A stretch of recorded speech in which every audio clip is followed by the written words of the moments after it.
aho ikibazo giherereye ni hehe? Aho ikibazo giherereye ni ukumenya ngo imvugo ishobora gukoreshwa uyu munsi ni imvugo ki, ugereranyije n'imvugo yagombaga kubikoreshwa muri 1994, imvugo ikoreshwa muri 2003. Ese imvugo tugezeho uyu munsi imeze ite? Niye mvugo yakoreshwa kugira ngo abantu be kumva ko ubatonetse? Kubera yuko ikibazo dufite nicyo kumenya kuvuga ibintu mu buryo budatoneka abantu. Icyo kibazo rero turaza no kukigarukaho tuvuga ibyerekeye VPRX, inshingano n'indi byo. Icyo kibazo kirebana mbere na mbere no kutabogama, objectivity, muri ibyo kwirinda impuha. Uzi ko igihugu cyacu kirangwa n'impuha cyane kandi ugasanga zivaye ukuri. Ibyo rero bisaba kwigisha pedagogy. Turishyira hamwe ryihaye inshingano zo kuvugurura imvugo ikoreshwa muri iki gihe, tugerageza guhindura imyumvire y'abanyarwanda muri rusange no kurema umunyapolitike mushya bijyanye n'ibihe abanyarwanda bagishakisha ukuntu bakwigobotora ingaruka z'itsembabwoko ryibasiye abatutsi n'akandi kaga kose igihugu cyaciyemo. Bityo intego kaminuza yacu ni ugushyira imbere umuco w'amahoro, ubworoherane no kubabarirana, tuzirikana ko dusangiye ubunyarwanda. Izi nshingano tukaba twazigeraho binyuze mu kwimakaza ubwisanzure mu bitekerezo byubaka. Ibikorwa bya VPRX bijyanye n'inshingano twihaye bikubiyemo imishinga inyuranye mu rwego rw'itangazamakuru ryigisha uburyo abanyarwanda bakwiyunga nyabyo hashyizwe imbere ibiduhuza. Mu bikorwa by'ingenzi biteganyijwe harimo guhanga ibinyamakuru fatizo byanditse mu Kinyarwanda, mu Cyongereza, mu Gifaransa ndetse no mu Giswahili, gutangiza radio na televiziyo Ijwi ry'Amahoro, gushinga ikigo kaminuza cy'itangazamakuru no gushimangira demokarasi. Birumvikana ko umushinga nk'uyu udashobora gushyirwa mu bikorwa leta itawugizemo uruhare mu kuwushishikariza abaturage no kuwutera inkunga mu nzego zose. Bizasaba kandi ubufatanye bw'intiti n'inzobere mu byerekeye imbonezamubano. Hazakenerwa by'umwihariko inkunga zinyuranye ziturutse mu miryango mpuzamahanga iharanira ubwisanzure mu bitekerezo ndetse n'itangazamakuru bihamye.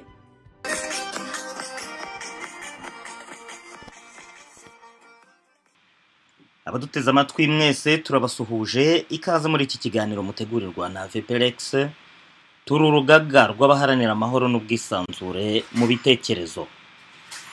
Uyu munsi turi kumwe na Victor Manege Gakoko, turi kumwe kandi na Maître Innocent Twagiramungu ndetse na François Munyabagisha. Mwembi ndabasuhuje, mbahaye ikaze.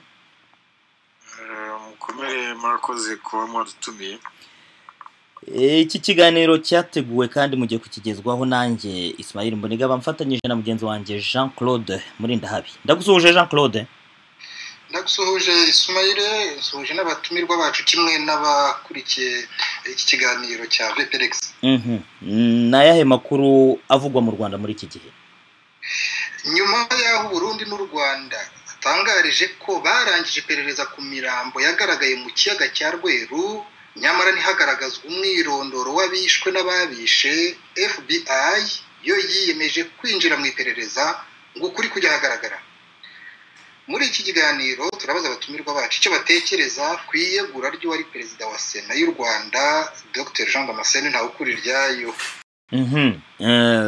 Nibyo, mu Rwanda hamaze iminsi havugwa ibintu byiburirwa rengero ry'abantu ku bwinshi, ndetse abaturage bagiye batabaza basaba ko abantu rimwe na rimwe baba baragiye bajyanwa n'abashinzwe umutekano ariko ntibamenye aho bajyanwe cyangwa se aho bafungiwe.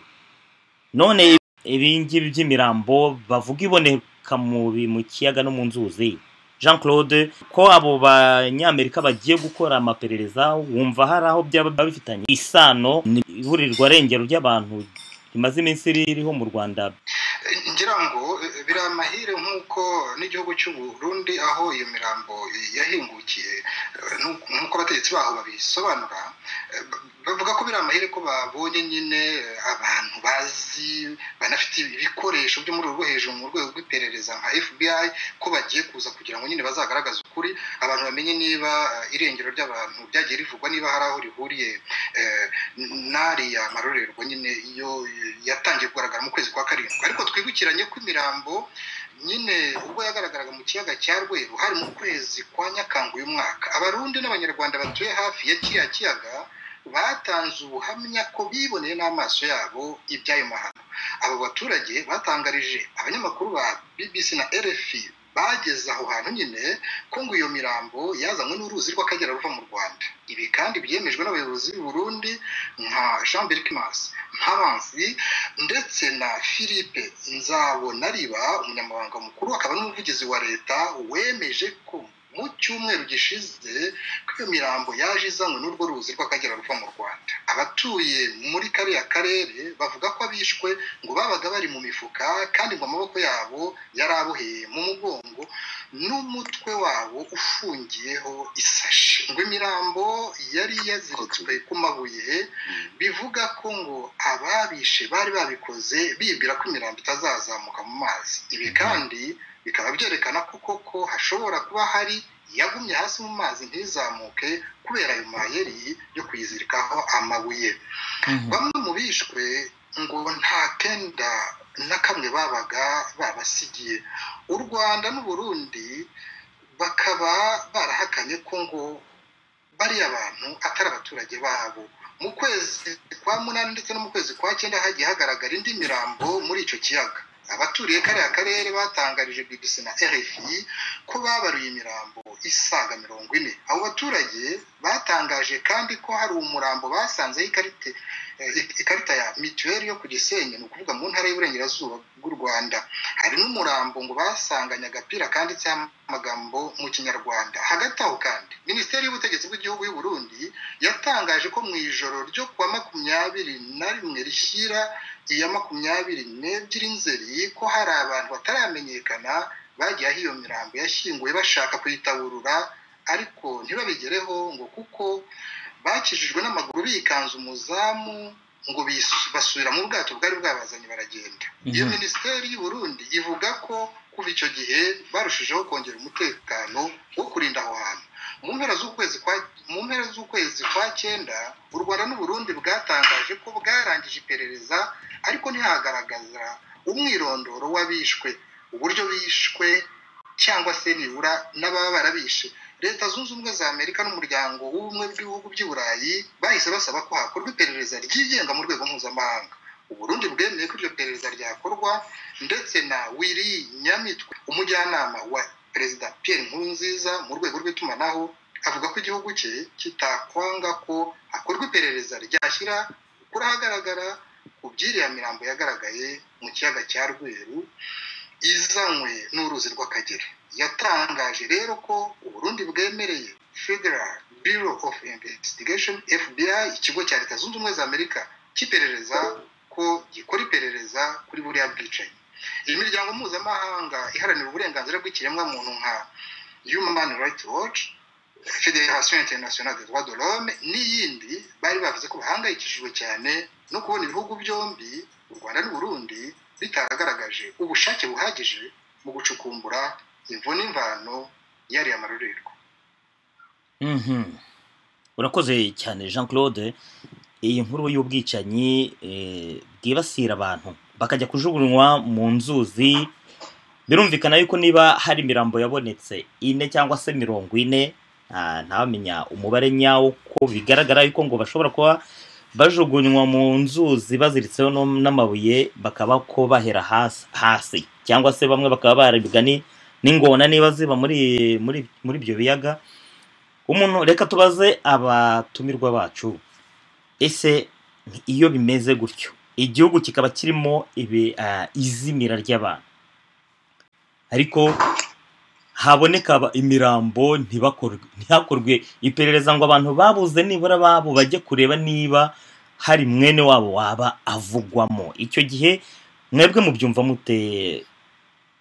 Icyo kibazo reka nkibaze Innocent Twagiramungu. Urakoze Ismail. mu by'ukuri muzi ko ubutegetsi bwari bwo bwose mu nshingano ikomeye baba bufite harimo gucunga umutekano w'abantu n'ibintu ku butaka bw'igihugu baba bufite. Ni ukuvuga rero ko mu by'ukuri iyo hari umuntu ubuze cyangwa se ibintu bitagenda neza, ubutegetsi bugomba kubiryozwa. Niyo mpamvu akenshi iyo hari abandi bantu bagizemo uruhare atari ubutegetsi bwagizemo uruhare, biroroshye kugira ngo abantu ubutegetsi bube bwabashakisha bashyikirize inzego zibishinzwe zibakurikirane. Muri kino kibazo rero turimo gikomeye cyane, murabona ko habayemo bari abantu wenda barishwe n'abanyarwanda cyangwa se barishwe n'abarundi, ntibiramenyekana. Habayemo ikintu cyo gushaka kujijisha, urujijisho rukomeye. Umunyamakuru Jean Claude yaramaze kutubwira ukuntu abakoze ayo mahano bari bifuje ko n'imirambo yaguma mu mazi ntigere hejuru nirerembe, bashyizeho amabuye ku mirambo. Urumva ko nta kuntu batari bagize. Icyo ni kimwe. Ikindi babikoze bari bakoze ni ukujijisha, gushyira bariya abantu bakajya muri kiriya kiyaga cya Rweru. Bigaragara ko hari amazi akizamo avuye mu Rwanda, muri Nyabarongo no mu Kagera, agaca mu Kanyaru, bikabona kwitura muri Rweru. Mu Kanyaru biba bigeze ku Burundi.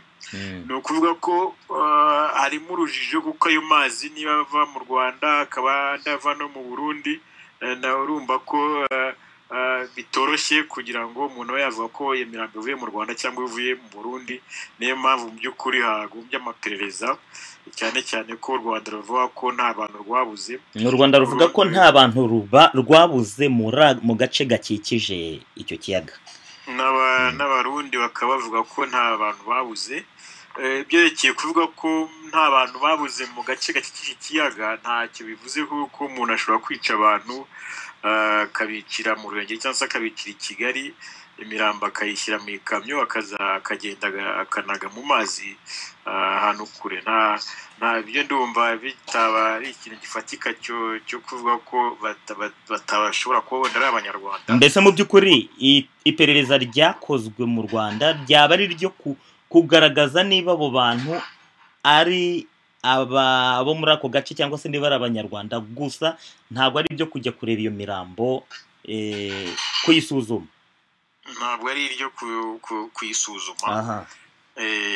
Kuri niho hakomereye cyane. Imirambo abantu bashobora kuyireba, bashobora gukora icyo bita kuyisuzuma na DNA, test ya DNA yo kugira ngo babashe kuba bamenye inkomoko yabo. Ariko n'izindi tekinike za gipolisi zishobora gutuma imirambo yamenyekana. Mu by'ukuri rero kubona yihutiye gushyingurwa vuba vuba biteye impungenge. Mwavuze mu makuru ko hari n'abantu babonye ubwato, amato abiri aje kugira ngo ataburire iyo mirambo, hanyuma bakikanga abasirikare b'u Burundi agasubira aho yari avuye. Murumva ko biteye impungenge cyane. Nibyo bituma Amerika ivuga iti reka turebe ukuntu biriya bintu twabijyamo, kubera ko ntabwo bisanzwe muri kariya gace kacu. Victor Manege Gakoko, burya icyo nshobora kuvuga ni uko icya mbere twifashije peut-être n'urwego rwa criminologie. Iyi mirambo nk'iri ibonetse aho yayibonetse hose, enquête itangira neza aho ibonekeye. Aha rero kuvuga ngo yavuye iturutse mu Rwanda se yagize byaba ari abanyarwanda cyangwa ari abarundi, byaba ari prématuré kubivuga nk'uko Maître Innocent amaze kubitubwira. Bashobora kuba baravuye no muri Tanzania aribo barakabata muri Rweru cyangwa se ibyo ngibyo. Rero si cyo kibazo. Ikibazo ni uko enquête ifatwa n'u Burundi igatangirira aho ngaho. iperereza riba ryarabaye ni information yindi additionnelle bazanye bavuga ngo yaje iva mu Kagera. Ubwo rero ubushake se cyangwa se services zibishinzwe z'u Burundi zo mu Rwanda zari kugira ngo kureba koko niba iyo témoignage y'abantu babonye iyo mirambo bwa mbere bavuga ko byavuye mu Kagera kandi Akagera akaba ari amazi aba mu Rwanda, byaba ari byo bagakonfirma cyangwa zakakonfirma ko atari byo. Bakavuga bati iyo mirambo ntabwo yavuye mu Kagera, ahubwo iyo mirambo yabonywe koko ariyo fe ya criminologie yabonetse muri Lac Rwegura. Aha rero numva tutabigendaho cyane no kugenda tubikurura ku Rwanda, ahubwo icyo twakwishimira ni uko kuko FBI ari urwego rukomeye muri investigation ruzwi ku isi hose, rwemeye gutiza services zazo aba expert babo leta y'u Burundi, kandi leta y'u Burundi ikaba yarabyemeye. Numva rero ikaba ivuga iti tuzakora uko dushoboye kose bari abantu baze batugaragarize kuko abantu abari bo ubu cyambere no kubanza kwidentifia ko hari bo. Ariko aho ngaho cyakabiri rero ikindi nakongeraho nuko tubifatanyije na bya bintu bavuga bati hari abantu bavuze aha naha mu Rwanda. Nibyo nanjye niba mara kuvuga bagushyiraho izo za fiche za EDN no kugira profile z'abantu bari kuko ntabwo abantu ubona ADN ariko ntumenye wari we. No kuvuga babana batese mushobora kuduha ndafata nk'un example kuko Maître Innocent yavuze ko hari technique nyinshi bati dore ADN yingi mwebwe muri famille mushobora kuduha eshante kugira ngo tureko twabona aho tukakonfirma cyangwa tukonfirma ko atari abandi. Kuvuga rero urumva rero enquête iracyari ndende. No kuvuga ngo rero kuvuga yuko atari abanyarwanda bizagera aho ngaho icyo twakwishima bizagera aho ngaho enquête ikiraho rwose izagera kuri conclusion. Victor, no kuvuga rero yuko abantu babuza babo bagombye kujya gutanga izo ADN zabo kugira ngo bazari niko bizagenda ngo nibyo byavugaga Maître Innocent technique yo gushakisha nyine ibyo ariko bizakorwa identifier les victimes rwose ibyo ngibyo ni iri ya services abidukorera ku buryo independent. Urakoze cyane. Kuri icyo kibazo murumva bizorohera abanyarwanda bari imbere yuko batinyuka bakavuga bati murabona ko ubutegetsi bw'u Rwanda buvuga yuko nta muntu wavuze yuko yabuze. Murabona bizapfa korohera umuntu uri imbere mu gihugu kujya kuvuga ko kujya kubonana na FBI bamufata ADN bakayigereranya n'abari kuri n'iriya mirambo, cyangwa wenda kereka ari umuntu uba hanze uvuze ati mufate ADN yanjye tugerageze kuko nanjye hari uwo nabuze turebe niba hari aho byabihuriye n'ababuze. Mubibona gute icyo kibazo ko u Rwanda ruvuga ko nta muntu wabuze, abaturage bazatinyuka abafite ababo babuze? Ako ngaho reka ntebe gato ariko nabonera abantu muri za François wagira usubize icyo kibazo cya Jean Claude. Wewe nayo ngisubize ho gatoya. Uko ndavuga ati ADN abantu bazatinyuka. D'abord tubanze tunarebe niba nabyo byanakunda feasibility yabyo. Ibyo kuba FBI ishobora kuza kavuga tugeneye kumenya abantu babuze ababo biramutse bibaye se niyo feasibility. Ibibazo ni bibiri. Ibibazo ya volonté na ntuza na feasibility technique. Ni volonté yande ku ruhande rwande. Volonté d'un côté y'abantu babuze nabo wabo bagomba kugira iyo volonté yo gutanga gukoresha izo test. Abiri volonté y'ubutegetsi buvuga buti okay reka tukangurira abantu dufasite abantu bakoresha izo test. Mais ikibazo rero aho la feasibilité yabyo nibaza bavuga ko mu Rwanda en fait tunagarutse zankete zagombye kuba ebyiri. Ubu ngubu mu by'ukuri turavuga kuri iriya mirambo turayivugaho yego parce que ce sont des humains bagaragara ko bishwe. Icyo kibazo kiba kiduhangayikisha kuko ari mu karere k'iwacu byarabaye mu Burusiya ntabwo tuba tubivuga.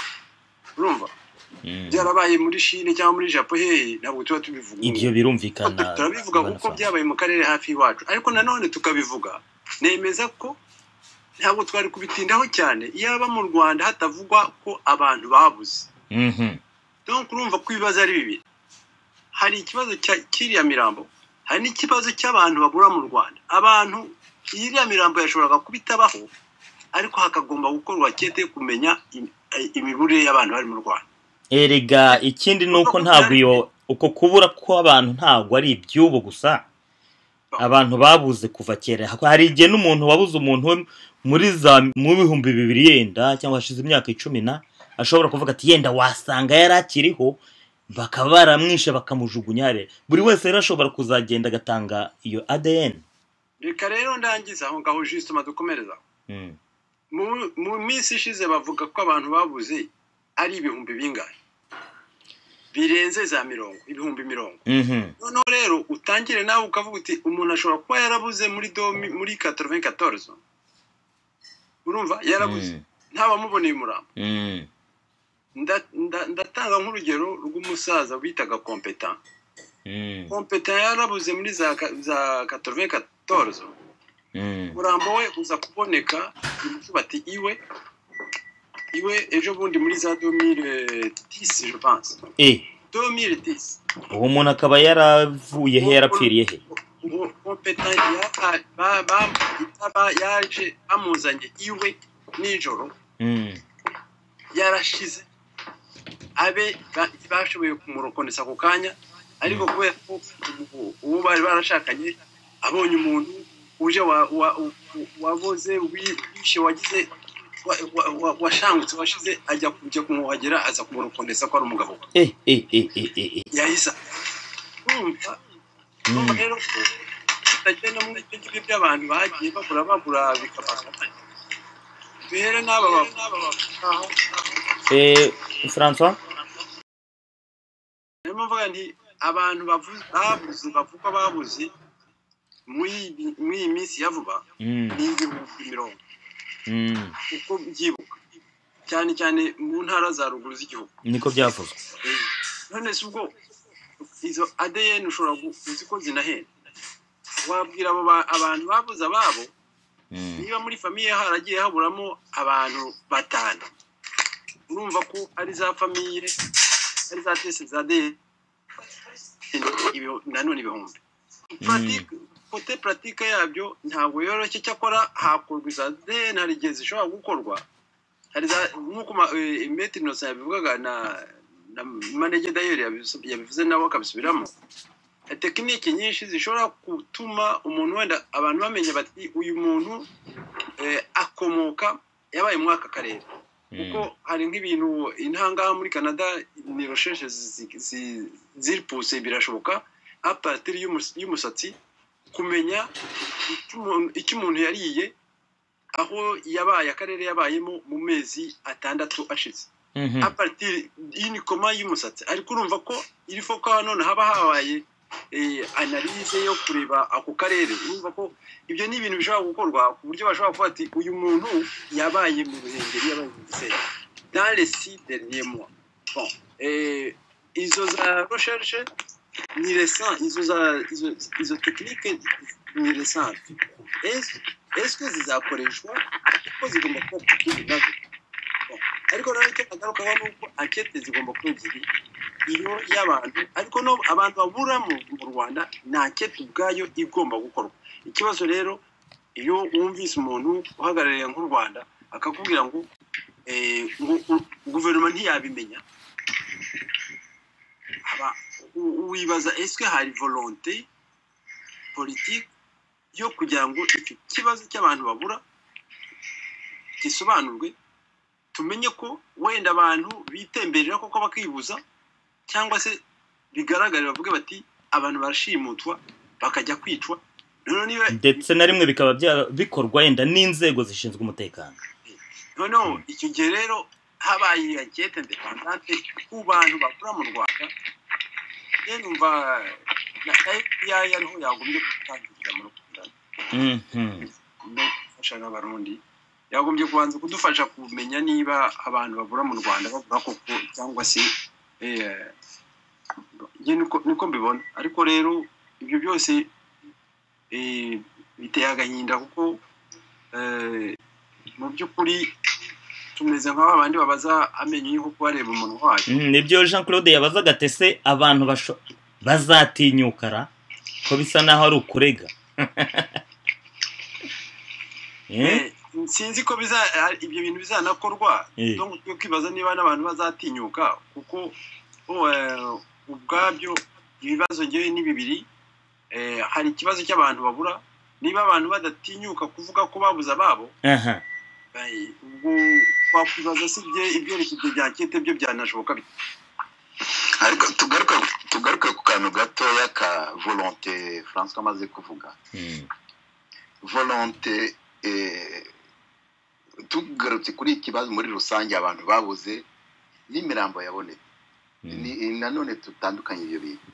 Iyo umurambo wabonetse ni preuve physique, ni preuve matérielle, ni ikintu gikomeye cyane. Ntabwo ari kimwe kubifata ko abantu babuze n'ubwo porté disparu bashobora no kuboneka koko hashize imyaka n'imyaka uko bameze kose yenda ariko bakaboneka. Ariko iyo imirambo des corps non identifiés kiba ari ikibazo. Tugarutse no kuri volonté, iyi phase de la volonté y'abarundi y'abanyarwanda kugira ngo ukuri kumenyekane, iyo mirambo imenyekane ibe identifié comme tel. No ababishe ni ikindi kibazo, uko babishe ni ikindi kibazo, ariko nibura bakaba identifié tutagiye kure rero. C'est dans l'intérêt de n'importe quel régime, y'abanyarwanda y'abarundi yo kugira ngo ibyo bintu bijye bahagaragara. D'abord pourquoi? D'abord harimo ikibazo yo kujya discréditer cyangwa disculper. Donc si twebwe si byacu noneho tugatangira bagashakisha ashobora kuba ari n'amabandi yabishe. Ese kuki abantu bavugira za leta bavuga ngo si twebwe sinsaba ngaba nta kete nta bitaraje? Ariko aho ngaho Victor, amabandi yishe umuntu yazagira n'ubushake bwo kujya gutabura umurambo we kugira ngo bigende bite? Oya, tugaruke ngo nyumve neza igitekerezo cyanjye ngibuka. Donc il appartient à chaque gouvernement yo kuvuga kuko ibyo bintu dukore dushyiraho volonté ishoboka yose politique ibyo bintu bimenyekane. Kuko ari na service zabo zabishe ibyumvikana ko biraharabe ku butegetsi bwabwo. Noneho ukavuga bati tugiye gushaka niba n'abacu babishe tumenye bari bo tubahane comme il faut. Sinon kugarukamo iyo confusion, turagaruka muri cya kintu biplane muri abantu babuze ntumenye ko yamirambo kuko ari yari ndeze ni 90 bataburuye, 94 bataburuye, 80 se 85. No abavugira abashaka kuvuga ngo ibyo bijye kumenyekana barakorera nabi za guverinoma yaba y'u Rwanda yaba y'u Burundi. Icyo gihe nakongeraho icyo ngicyo gihugu cyo gishobora kuba kigaragaza yuko ari ubwoba abantu baba bakoreshwa n'ubwoba bwo kumva yuko uko kuri kugaragaye kwaba hari bamwe gushyira mu bibazo. Reka nkore avocat du diable gatoya. Mu by'ukuri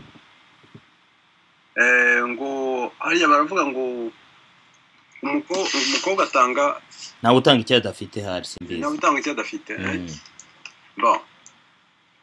Turimo turasaba ubutegetsi bwo muri biriya bihugu kwikomporta nk'abantu bafite umuco wo kubahiriza ikiremwamuntu. Kandi ari ubw'i Burundi ari ubw'i Rwanda, ubutegetsi bwose ntabwo bushingiye ku myubahirize y'ikiremwamuntu. Constitution zabo zirabihamya ko rwose ibihugu byacu ari leta zubahiriza ikiremwamuntu. Les états de droit. Ibyo bya constitution ubishyira ku ruhande byibagirwa rwose kuko constitution ntabwo ariyo itegeka biriya bihugu. Ubushize twarabiganiriye, ubutegetsi bwa biriya bihugu bwashyizweho ku mbunda byombi, ntabwo ari constitution. Kuri njye rwose unukuntesha igihe iyo umuntu ambwira ngo amategeko mu bihugu bigendera ku mategeko, ntabwo bigendera ku mategeko. Biriya bihugu ubutegetsi bwashyizweho ku mpamvu z'imbunda, ku ngufu z'imbunda, muri esprit yo kwica. Iyo esprit yo kwitire iracyahari, niyo bagenderaho. Kubasaba rero kuvuga ngo bo bitware nk'abantu bubahiriza ibiremwamuntu nuko basaba ikintu badafite nuko basaba ikintu badafite iyo umuntu akubwira ati umuntu undwanya umuntu turwanya twebwe ushaka guhungabanya amahoro yacu tuzamushahura tuzamugarika hariya ku manywa y'ihanga urumva ubundi munuza niba hari abantu bagendera kuri esprit ya les droits humains yabivuga ariko abandi bakamukomera bakamubwira bati oya sigaho ibyo sibyo Bush ajyaho akavuga ati ngewe je vous promets le choc et horreur mu gihugu abanyabwenge bagahaguruka bakavuga ati Bush rwose ibyo bintu sibyo uvuga ntabwo ari byo yego kubera ko afite ingufu z'intuza donc ntuza FBI na ntuza na ari cya kindi nacyo gikora ubwicanyi CIA bati kugira ngo ibintu bishoboke iyi teori iyi politique ya Bush ishoboke reka dukore choc hano il faut que on choque les autres la théorie du choc bon ibyo rero mu by'ukuri iwacu dufite abantu nka ba Bush gusa nibo bategeka kubasaba rero kubabwira ngo nibitware ngo bubahirize ikiremwamuntu ibyo we aricara akakubwira ati gutena uriya muntu barimo baboneka i Burundi muri cya cyaga cy'i Burundi ntabwo babonetse i Rwanda donc ntibitureba wamubwira uti mu Rwanda nyamara abantu barabuze uti akakubwira ati abantu babuze mu Rwanda ntabwo babuze muri kariya karere donc twebwe wababwira uti umuntu ashobora kubura mu karere ka ruguru ariko akaboneka epfo uti akakubwira ati no nta mugezi uva ku Gisenyi ugera i Burundi urumva ko we ashobora kuvuga ati we kuri we akavuga ati ngewe nzi ko nta directive natanze dans ce sens donc kugira umuntu uza kuza kunjarwa mbese ni nkaho kuvuga ni nkaho yavuze ati niba abantu baranapfuye ubwo si n'abanyarwanda ntibitureba bashobora kuba ari n'abanyarwanda ibyo si ibyacu n'aba mukerarugendo yenda baba basuye u Rwanda kuki se atumva yuko ariko culture yo kubahiriza ikiremwamuntu iyo ntabwo yakora iyo rezano ariko we ntayifite niyo rezano makora dukora iki rero dukora iki subiza dukora iki ikintu kigomba gukorwa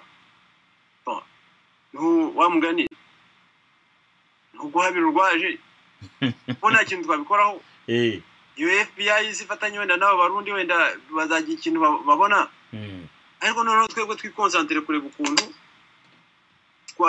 biba imbuto z'iyo culture yo kubahiriza ikiremwamuntu noneho turebe ukuntu n'abo bantu b'abategetsi bo batafite iyo culture turebe ukuntu wenda twagerageza kubasensibiliza tukabereka nk'uko Victor avuga ati harimo inyungu zanyu nama ese nka FBI iramutse igaragaje yuko bari abantu ari abanyarwanda wumva byagenda nka gute nigaragaza ko ari abanyarwanda hazaba i Kigali tukiri muri iyo culture bazakubwira bati mu Rwanda abantu bapfa buri munsi niko bazakubwira bati mu Rwanda imodoka zica abantu bati nta gashya bati twebwe abo ngabo ashobora kuza akubwira ati ni FDLR yayinjiye buriya yari yatwibye umugono yisubira yica abantu donc niba bari muri iyo culture bazajya muri culture toujours défensive none se regarde ndavuga nk'urugero indege yari itwaye abaperezida yaraguye abaperezida barapfa n'abantu bari barimo ugeze wumva hari aho byaciriye ishati kuvuga ngo kiriya kibazo ni abantu bapfuye reka kamemu twubahirize imibiri yabo hano tugira akantu tukore tugaragaze tupermite na za famiye n'abanyarwanda gukora doye no donc ariko ntabwo rero abantu abanyarwanda n'abarundi no ari guverinoma y'u Burundi ari iz'i Rwanda ibyo ngibyo ntabwo pour eux c'est comme des déchets on a jeté urumva ko tutari muri esprit muri wa muco wo kubahiriza ikiremwamuntu ibintu bibabaje rero ni ibintu biremereye cyane ni ibintu bidusaba akazi ingufu nyinshi akazi kenshi ko kwigisha ko gucukumbura tugashaka tugakora iyo bwabaga ndavuga ubwenge tugashaka ukuntu twagarura icyo kintu ukuntu gutekereza turahindura gutekereza umuntu ukuntu abanyarwanda kubona abantu muri kare karere batekereza umuntu n'ubuzima bw'umuntu ese Ismail harakantu ndashaka kugira ngo kuko François aravuze ngo agiye kwigira avocat du diable ujye kumwunganira nawe nanjye mu permite guspekura gatoya muri reflexion murabona ibintu byo kwica no kunyoroza abantu bakabica abantu bakabura complètement ibintu bikabura nabyo nama technique menshi kubona rero abishe bari abantu kuko barahari sibyo bakaba imirambo ikaba yarabonetse nagira ngo twibaze eske n'ubuswa cyangwa se abarimo n'abantu bashatse kugira ngo barerte opinion internationale kuko mu makuru Jean Claude ukabashaka kuvuga yuko mu bisha abo bantu babikora babishaka bakagaragaza iyo mirambo oya ababajugunye abagiye kubahamba kuko hari ukwica no kujya guhamba cyangwa se kujya guhisha sibyo kuko twese turabizi muri histoire twese turabizi muri physique twese ubu ngubu nta muntu utabizi iki kujya gufata abantu ukabashyira mu mazi ugashyiraho amabuye byanze bikunze imirambo irazamuka nubwo abantu ntabwo abakoze abashyizeho amabuye baravuze bati ni ibintu provisoire ariko turabizi neza ko imirambo izazamuka kandi abantu bazayibona donc bizaba avec la communication avec les médias ibintu bizarapporter à la connaissance du public ariko nanone umuntu yibaza rero ati ngibyo nyine za technique za investigation za enquête rwose ndumva tutatinda cyane kuri iki kibazo twafata n'indi sujet twaganiraho ngaruke ko mfite icyizere yuko FBI izatwereka kure aho bizaganisha hose aho abazavuga bati iyi mirambo ntabwo ari ifite carte d'identité ntabwo ari yacu ibyo tuzabikora windi deba ishimishije urakoze Victor reka mbibarize nanjye mu nsobanuro kuko hari bimwe ntagiye nkurikira neza hari aho numvise bavuga ngo iriya mirambo yabaye deviye pari un débordement ngo umugezi wahinduye son cours aho wari usanzwe unyura uhindura ngo urahindura biturutse kuki byatewe n'iki byaturutse kuki ibyo njye nubwo mbyumvishe donc hari igihe kimwe muri biriya zanduza bya relief cyangwa za cours d'eau umugezi ugira gutyo ukishakira indi nzira bitewe n'iki bitewe akenshi n'amazi menshi imyuzure umwuzure ushobora kuza ugasiba aho umugezi wari usanzwe uca no créer des ramifications unarebye urebye nanoze bishobora kuba ni Ile de Montréal ariko yavutse donc igashaka ahantu horoshye ikahanyura kuko ntabwo byari bizwi yuko akagera kajyana amazi muri lac Rwego ni bishya effectivement ni biki byo François avuze donc habaje inuza akajye amazi aba menshi noneho ajyana muri lac Rwego ni Rwero nako indi rero speculation umuntu yavuga bananye navuze ngo Rwego ni speculation umuntu yavuga nuko effectivement n'imirambo ishobora kuzibira y'uruzi noneho bigatuma ashakisha ahandi inyura amazi anyura donc ibintu byabo vraiment bumva voir biti nicyo kibazo nacyo muri enquête buriya bazatubwira ukuntu uwo mugezi wageze muri Rweru ntabwo byumvikana. Iba iyo hypothèse ya kabiri no kuva ko imirambo ari myinshi mu by'ukuri iriya tubona ni point d'iceberg. Mais oui, ariyo phénomène ukuvuga ngo byabihumbi byaba byaratindishijwe ikiraro. Agasane yewe abantu mwe yarangiye kubaha une information yo muri 94 muri 94 ingeze Entebbe mu kwezi kwa gatanu kuri Lac Victoria imirambo yaradusanze ivuye he ku Rusumo.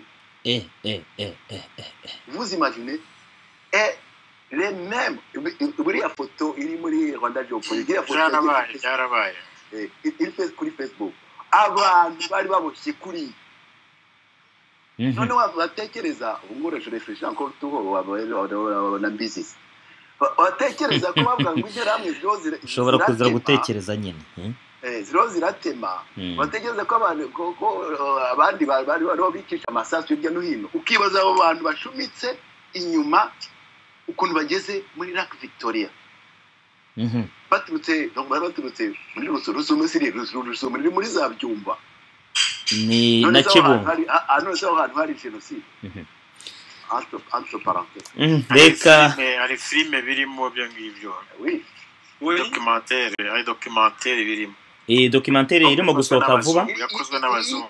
Iriya mirambo ni signature kuko bite no ya crime muri crime iriya ni signature y'ababisha donc ni mode opératoire imwe ibintu byo gufunga kwiyavantura mu bintu bya droit n'ibindi byose kuko yakiriza ikorwa ariko biragaragara aho bari abantu baturutse entre mo ntacyo navuze. murakoze hari abantu ugize gutabariza abo bakoraga mu iperereza bageze kuri 40 na n'ubu nta kanunu biraberizwa ko abenshi bashobora kuba barimo muri bariya abantu bamwiperereza babuze pe amafamiye yakomeje kubabura. Ikindi urabona ko bavangwara amanyuru 30 babuze nabyo biteye inkeke kwa. Maître ni byiza ko peut-être ugarutse kuri icyo kibazo ariko murabizi muri prudence ibindi bya media aho dutangira batumariye kubimenya iyo enquête zitangiye umuntu yirinda kugira icyo cyongera kuvuga cyagiye byari bya communication mais pour le moment enquête zitangiye tureke dutegereze enquête zizatanga. hanyuma rero andi makuru Jean Claude yatugejejeho nayiri yegura cyangwa se iyeguzwa rya ntawe ukuri ryayo wari perezida wa Sena y'u Rwanda. Mwebwe musanga ririya yegura rye rishushanya iki? Unyemereye nabanza nkagira icyo nyivugaho gatoya muri introduction mvuga mu rwego nyine rw'inkuru. Okay. Mu gihe Dr Jean Damascene ntawe ukuri ryayo yari yanditse avuga ko yeguye ku mwanya wo kuba perezida wa Sena n'ubusanzwe bagenzi be bo muri Sena bari bamwandikiye bamusaba kwisobanura imbere y'inteko bo bakavuga ko bari babonye amakosa ndetse kuri bakaba yarakomeye ngo byari bikwiye ko nyine yajya imbere y'inteko akisobanura. Muri ayo makosa rero bavugamo nko gukoresha nabi umutungo wa leta ngo yitwaje umwanya we, bagatanga urugero ngo nko kwiyakirira hamwe n'abatumirwa be batarenze 3 akazana facture irenga miliyoni 2 ngo yishyurwe na Sena, ngo gushaka kwigwizaho ibintu birengeje kamere, bagatanga urugero ngo nk'ibikoresho byo mu icumba generwa n'amategeko akaba yarakoresheje miliyoni zirenga 100. Bagatanga urundi rugero ngo kubonana n'abahagarariye ibihugu byabo cyangwa n'imiryango mpuzamahanga mu Rwanda ngo abihishe bagenzi be mu biro bya Sena kandi nyuma y'iyo mibonano ntabagaragariza ibyavuyemo. Bagatanga urundi rugero ngo rwo kudakorana neza na bagenzi be bo muri Sena, ibyo ngo bikagira ingaruka ku zindi nzego zose za Sena ngo nk'uko bigaragazwa n'amategeko ayigenga. Bavuze indi mpamvu ngo yo gukoresha ngo kuba baramubonyeho gukoresha igitugu mu nama y'abaperezida ndetse n'abagize za komisiyo za sena. Ikindi bamuvuzeho ngo ni ukwivanga mu mirimo ishinzwe bagenzi be muri biro ya sena, bagatanga nk'urugero ngo nko gushyiraho abakozi no gutanga amasoko. Izindi ngero nyinshi zigaragaza ngo imyitwarire itari myiza ngo ni cyane cyane ku birebana no gukorana n'abandi no kujya muri gahunda ngo za rwihishwa. Ahangaha ngo bagatanga urugero ngo rw'uko yagiye nko muri misiyo mu Bubiligi ngo akabuza uwamurindiraga umutekano ko bajyana mu Budage. Nyamara hagati aho hari n'amakuru avuga ko iyo Dr Jean Damascene Ntawukuriryayo iyo yabaga adafite amakenga n'abo bari kumwe ngo yababwiraga za gahunda zimwe na zimwe za leta adashyigikiye, agatanga urugero rwa ndi umunyarwanda. Ibi rero bikaba ubwabyo ari sakirego ku ishyaka rya FPR Inkotanyi riri ku butegetsi. Hakoze Jean Claude, ibyaha uyu mugabo akurikiranweho cyangwa se ibyo bamushinja byamukuje kuri uyu mwanya w'ubuyobozi bwa Sena, biragaragara ko ari ibyaha by'abantu basa naho batavuga rumwe n'ubutegetsi. Ibyo bintu murumva bitabatangaje mwebwe Munyabagisha? ubundi nanjye niko nari ngiye kuvuga, kuko iyo urebye abantu bose bagiye abavaho benshi wagira ngo ni kopi kore. Metere aratubwira aratubwira buje amategeko ukuntu nk'ubushinjacyaha cyangwa se abantu bose barebwa ikibazo kimwe. Njye nkibaza nkavuga nti ko abantu benshi bagiye barirwa biriya byaha, ariko uvuyeho bakakimurega, umusimbuye akicara ntagire ikintu akibazaho, nawe bakazakimurega, umusimbuye nawe akituramira akicerekera ati ntagire ikintu agikoraho, ubwo nawe akazakiraga undi. Ni mu by'ukuri ndumva hari sinyale yo kwibaza, ahubwo tukavuga tuti ubundi bwo buriya butegetsi abo bantu barategeka ni bwo kuki. Ariko se ubundi hari n'ikindi umuntu yakwibaza ni ikihe gihagararo uriya mugabo yari afite? Ntawukurikiyayo mwamufataga nk'umutegetsi w'agaciro kangana iki cyane cyane iyo tuvuga uburemere bw'urwego yari akuriye? N'ubu ndashaka kuvuga ngo bimwe bita personalite y'umuntu yari afite iyihe ku buryo bwose twaba dutunguwe n'ibyamubayeho? Kuri personalite ye njyewe ntabwo nayitindaho, kuko personalite ye wenda c'est sûr ko kugira ngo urebye parcours ye parcours ye ni parcours honorable. Urumva gusa ikibazo aho nabazaga iyo umuntu ukubanjirije uri mu mwanya w'ubutegetsi bamureze ibibazo, ukaba uzi ko ibyo bibazo babireze n'undi, ukaba ubizi ko ibyo bintu ari cyane cyane iyo ubona bajya kumukorera iriya kumukuraho. Reba abahagurutse, niba ari abatito bahagurutse kujya kumurega ko ngo ibyo bamurega byose ko badakorana neza, nibo bagiye kujya kuvuga. Ariko bariya abantu tugomba kwibaza ni bantu ki? Bariya abantu ni bantu ki? Ni izindi mana nibo bategetse, ahubwo nibo bategeka izo za Sena. Noneho mbere yo kwibaza wenda ngo ahagaze ate, ngewe ndeba na esi ubwayo. Iyo Sena ifite ingufu ki? Ninde mu by'ukuri utegeka Sena? Kuko hari abasenateri ariko hakaba n'abasenateri. Assemblée nationale iyo ifite ngufu ki? Ese Assemblée nationale ishobora kuvuga iti dutumije perezida aze tumubaze ku kibazo cyabareye abantu barimo babura ibihumbi n'ibihumbi barimo babura? est-ce que ishobora gutinyuka kumutumira? Ibishoboka ariko bazatumira premier ministre kuko premier ministre kuko perezida wa Sena kuko perezida wa Assemblée cyangwa iki ntabwo aribo bategeka nta mwanya bafite. Ubutegetsi buri hehe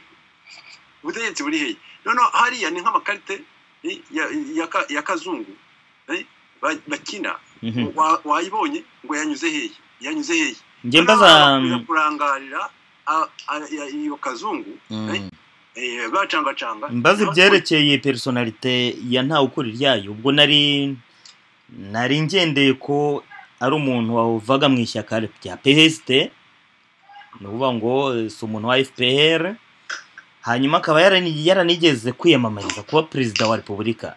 Ariko byatunguye abantu ngira ngo ubwo yatangarizaga abanyamakuru ko kuba ngo itegeko nshinga ryahinduka kugira ngo perezida Kagame yiyamamarize iyindi ya gatatu ndetse n'iya kane, ngo ibyo ngo ni ubushake bw'abaturage, ngo kuko ngo nibo baritoye. Umunyapolitike nk'uyu nguyu aba afite personalite bwoko ki? Reka mbaze iki kibazo Victor Manege. Ismail mureke y'abanyarwanda turagoye, nubwo biratsekeje iyo ubonye abanyarwanda badufata nk'injiji biteye ubwoba. Iyo ubonye itangazamakuru rikuririza ibyo bintu noneho birushaho rwose kugira ngo bisetse umuntu wese witwa ngo aratekereza. Perezida wa Sena kugira ngo aveho kuriya ntabwo ari ibintu byoroshye. Ubundi Sena tuzi ko ari institution ya repubulika yemewe na constitution, ariko na Sena ifite ukuntu amategeko ayigenda ubwayo ukuntu ikora.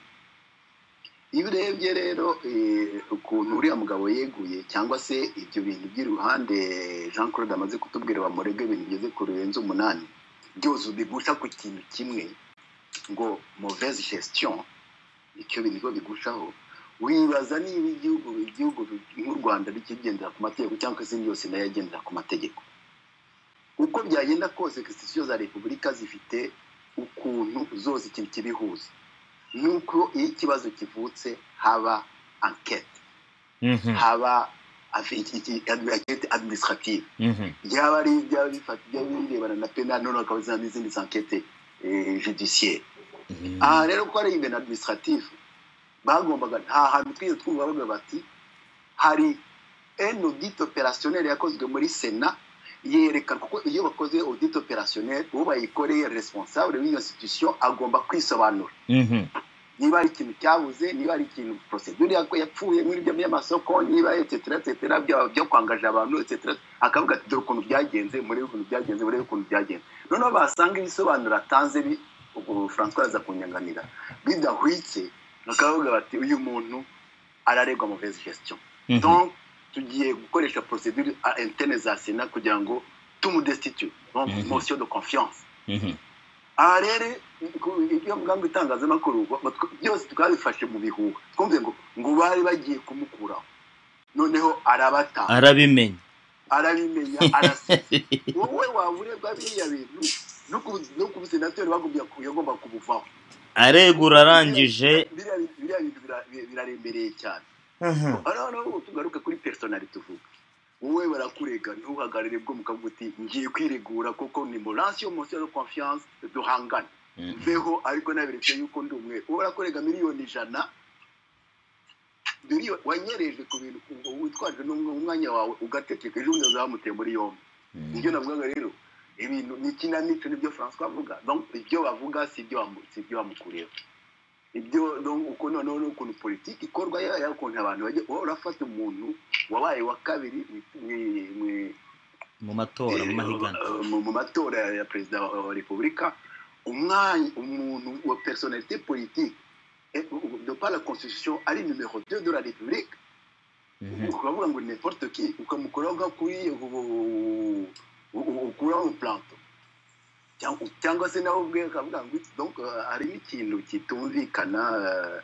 Hari abasenateri n'abasenateri, hari abadepite n'abadepite, hari abaminisitiri n'abaminisitiri. Donc nous avons ibintu by'iteka paralele. Aha rero turagaruka muri mu mbabarire, turagaruka muri cya kibazo cya repubulika irwaye nakumira. Repubulika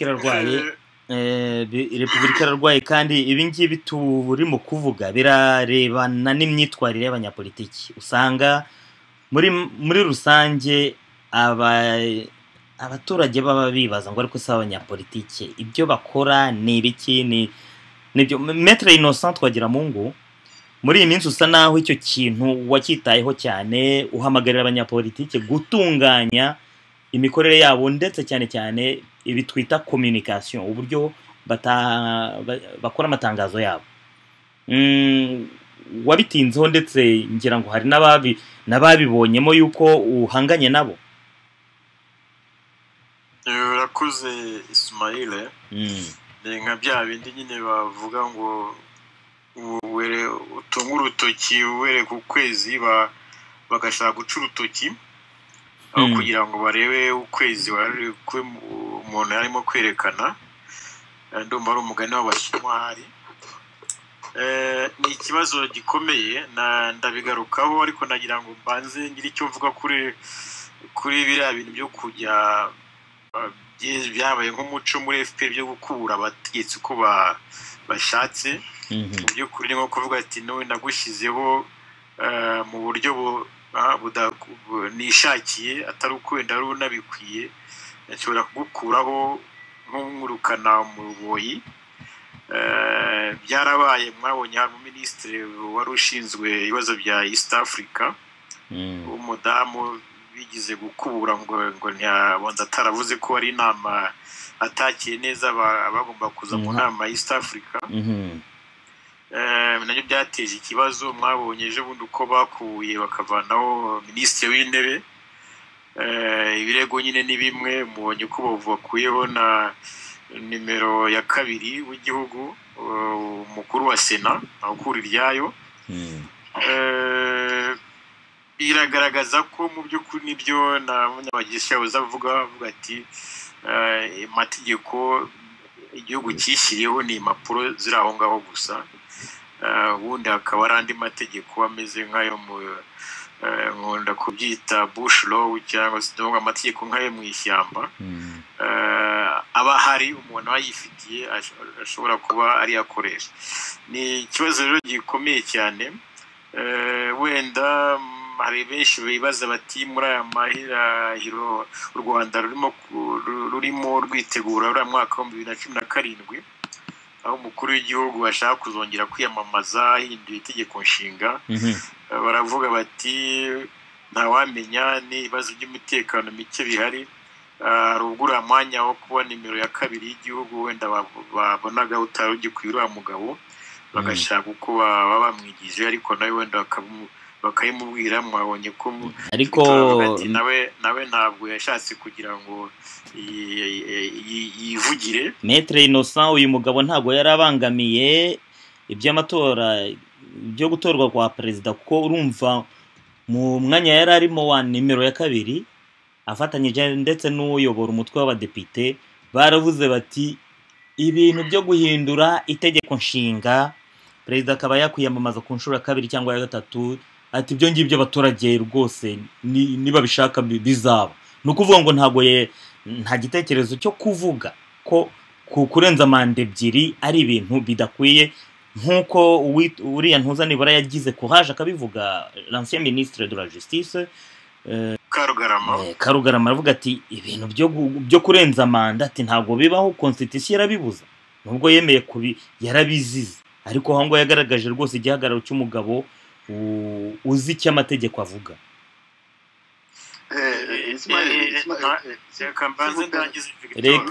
Reka Innocent akomeze. Nibyo koko Ismail, ariko muzi ko itegeko nshinga y'u Rwanda rivuga ko mu by'ukuri iyo umukuru w'igihugu atabashije gukomeza imirimo ye bitewe n'impamvu zitandukanye, ashobora kuba atakiriho, wenda agize accident cyangwa yarwaye agapfa, cyangwa abantu ashobora no kwegura. Itegeko riteganya ko asimburwa n'umukuru wa Sena. mu gihe bagitegereje ko hazareba uko batunganya amatora yo kugira ngo bazamusimbuze. Mu by'ukuri rero hari abantu benshi bakomeje gutekereza ko muri iki gihe hari umutekano muke mu Rwanda, n'umukuru w'igihugu ashobora kuba afite ubwoba ku byerekeye n'umutekano we, n'izindi mpamvu z'uburwayi umuntu atajya kuvuga hano, ku buryo icyo kintu giteganyijwe gishobora kuba, ugasanga ari abantu benshi bo muri FPR bavuga bati ese hagize ikiba uyu mugabo ntawe kurya niwe uzajyaho. Usanga benshi rero b'abacurabwenge batabishaka, mu by'ukuri birahwihwiswa ko bashaka ko bashyiraho umuntu wabo atari ntawe kuryayo, bakajyaho umuntu wa FPR w'ingoma wa FPR.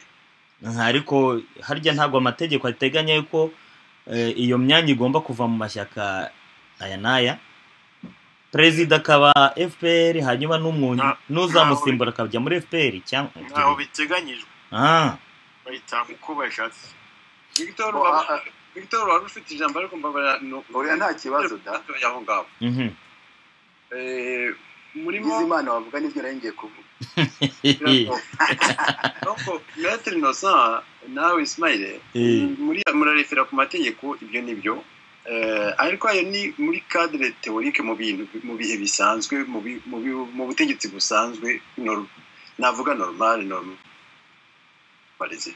Ariko mu Rwanda ari itegeko nshinga, hari amategeko nshinga abiri. Hari itegeko nshinga yanditswe mu nyuguti zidasomeka ribitswe mu kabati ka FPR. Iryo tegeko nshinga rihari ari Maître Innocent, ari Ismail, ari nande, nta muri twebwe turi hano tuganira ntabwo twigeze turi turasoma, kandi niryo riteka igihugu. Niryo nitaga Bush law ni niryo riteka igihugu. Analyse rero turazikora en fonction twebwe ya l'idéal y'ibyo twumva ko igihugu, ariko ibyo batwereka batumira batabati dore tutegeka kuriya, ariko mu by'ukuri atari ko bimeze. Noneho rero nkabona wa mugani aho kureba ibyo batwereka ka kazungu, tugomba kureba ukina kazungu. Aho kureba amakarite tukareba uwo nguwo urimo ucangacanganya amakarite, akaba rero tureba amaso. Ku byerekeye wenda aho ngaho ushatse nko kuvuga nde muri ibi ngibi ninde waba arimo gucangacanga ayo makarita, wenda ko ngo yazasimbura Kagame, nabyo nta mbona atari byo, kuko ikintu ahubwo ngewe uko nkeka ntihera kuba ari bari abasenateri ba Tito bazamutse akaba rero bajya kujya kumusunikisha n'agati. Abari abategetsi bavaho iyo uko nagiye bareba bajyaho bakamara igihe, bamara igihe bagatangira kugira ikintu cya confiance, batangira kugira ikintu cya confiance, bagatangira gushaka kugaragaza une certaine personnalité. Ni ukuvuga nk'ibyo bavuga guti hari abaganira nabo hanyuma akababwira ati ngiye sinshyigikira programme ya guverinoma. Urumva ko atinyutse kwivuga, ariko mu Rwanda ntabwo byemerewe umuntu kuvuga ko adashyigikiye ikintu cya guverinoma, ntabwo byemerewe. Urumva uretse Kagame hari wenyine, ariko abandi ntabwo bemerewe, nta muntu byemerewe kuvuga kujya hari akavuga ngo ntabwo ashyigikiye ikintu cya guverinoma. Bari abantu rero bajyaho nk'uko Maître yabivugaga, bakaba bashyizweho mu buryo byitwa nk'aho ari ka avantage babagiriye. Sinzi niba ari avantage niba ari ka privilege, ni ikintu comment donc ni nk'aho ni faveur bayigize. Noneho bageraho bagaceceka, bakaba abaseriveri bagaseriva bacecetse babumirije, ayo mamandone bakaza kubona wenda ibintu bikabarenga bakavuga. Tuvuga ubonye iriya mirambo, ayo mamandone hari aho ugera wenda ukaganira n'abantu ukavuga uti biriya bintu no watangira rero kuvuga ko atari byiza. Muri ya Bush law hari abantu bayo bo bayapurika bakavuga bati uyu muntu yishe rya tegeko article runaka yo muri ya Bush law, bakaza rero avec les moyens zo muri rya tegeko bati dole bakagusomera ibyaha byawe, kuko ibyo byaha byanditse muri ya Bush law, ntabwo byanditse muri ya mategeko twebwe dusoma hanze biri muri ya bushro tukavuga ngo barimo baravuga ibintu tubahiriza amategeko binyuranye n'amategeko oya yo byubahirije itegeko rigenga igihugu ariko twebwe tutazi aho rero nitureba umuntu ukina kazungu dushobora kuzajya gucukumbura tukamenya ayo mategeko ateye ninde uyashyiraho ninde uyagenza uyubahiriza umugenzacyaha wayo ninde muri ikaya nta ukuri ryayo nibyo izina ambabare rwose niba atumva iki kiganiro ni nta ukuri ryayo nabyo ryatumye bamukuraho no je mbona nk'abariya batito dushobora kubabaza bakatuganirira nta basaza basheje akanguye bakatubwira mu by'ukuri ikibazo aho imizi yacyo uburyo bacanga amakarita ku buryo bacanga amakarita okay Victor hari ikintu wari ugiye kuvuga byatumye nindura cyangwa babikuvugiye no oya ni byiza rwose donc hano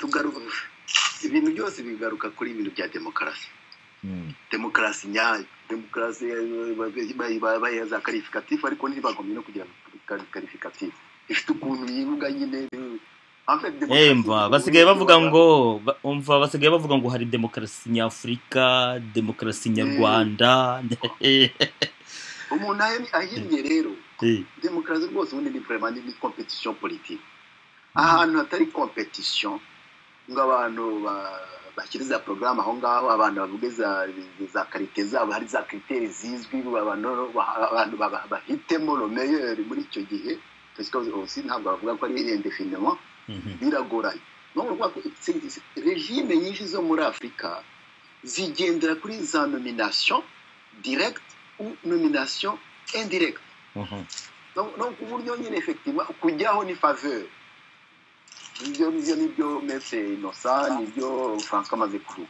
n'ugasanga nka kuriya baravuga barabizi ko mu Rwanda iko imeze bajya muri yogera gutya gushize nari mu Rwanda bari muri peze bari bitotoma bavuga ukuntu nta parti bakigira parti tegekwa n'abantu bo hanze bagavuga bati okay turashaka umuntu numero 2 azatuka muri peze ariko agomba kuba ari uwacu 100% no peze mwebwe uyu muntu mutoreshe iwanyu muri biro politique azabe senateur none muri tuzi neza yuko ari we tuzagira gute particularité y'ibahanga niye parti mu Rwanda itegeka mbere yo kujya gushakisha abari muri iyo parti batangaza directive na instruction donc turabizi neza ko le parti iri au pouvoir ni FPE donc FPE yivuga kuri mu coalition na PSD na n'utundi twatundi ku ruhande tw'amafutifu ariko le parti numéro 2 yo mu Rwanda ari PSD quel PSD muri une perspective de présidentielle 2017 yashoboraga no kwisenda en deux ivuga iti Jean Damascene ibintu wavuze wowe birakureba nk'umusenateur ariko wibuke yuko dushobora kwirenesa muri PSD tukavuga yuko tutemera ko constitution ihinduka wakwanga kandi nawe tugukire kuri liste yo kujya kuzatorwa kwa député cyangwa se no ahantu harimo je ikomeye ishaka nous allons mettre absolument ashaka kwerekana ati kubona reka na PSD nongere nyereka yuko uyu muntu twamushyizeho ni faveur twamugiriye kuko izi regime ziwacu n'izi regime nkangize Union Soviétique za kera cyangwa se zo muri Korea kuvuga yuko iyo ugiye muri za nomination yaba direct yaba indirect ufite deux fichiers un fichier blanc comme neige et un fichier noir igihe bashatse kugira ngo bagukoreshe iki kibazana blanc bashatse kugira ngo bakudese kibazana noir naho hantu gumbura birabizi ibyo byakorwaga n'umundi ideologue bitwaga Suslov Michael Suslov muri parti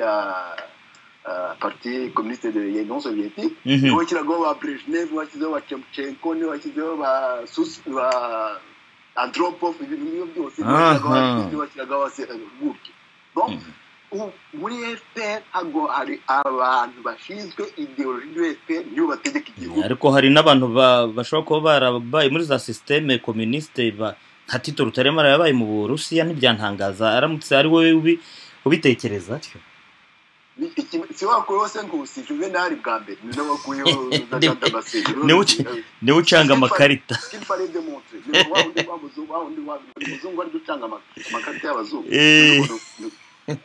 barebe wa undi yacanganye ngo wala Maître Innocent Twagiramungu nari nakubajije ikibazo kirebana n'ibintu by'imyitwarire y'abanyapolitike muri iki gihe cyane cyane abo muri opposition basa naho bashatse no guterana amagambo nawe. Urakoze Ismail nkuko mwabikurikiranye merutse gusohora nyandiko nise imyitwarire y'abanyapolitike mu itangazamakuru. Hari n'indi nasohoye nise turifuza abanyapolitiki bafite izindangagaciro. Mu by'ukuri nari nitegereje cyane cyane abanyapolitiki dufite bari muri opposition mu Rwanda. Urabona ari amashyaka za PS Imberakuri, za Green Party na FDI mu Rwanda, n'andi uko akora hano mu buhungiro zaranise n'andi menshi ko nyabona. Nitegereje cyane ndeba uko basohoka mu bitangazamakuru, nsanga abenshi bagomba kuba badafite amategeko agenga imyitwarire y'abanyapolitiki babo, ibyo nakwita nka deontologie igenga communication politique yabo. Wowe ubwo uribaza uburyo rero wowe haranaho wibaza uti se abundi aba bantu n'abanyapolitiki koko b'umwuga cyangwa n'abantu bikinira filime bikinira sinema? Dufite umuco mubi mu Kinyarwanda mu Rwanda. Nkunze ngiye kujya kure nkabwira abantu nkavuga nti twagize imyaka irenga 400 mu nakwita by'ubuhake muri system yari iriho.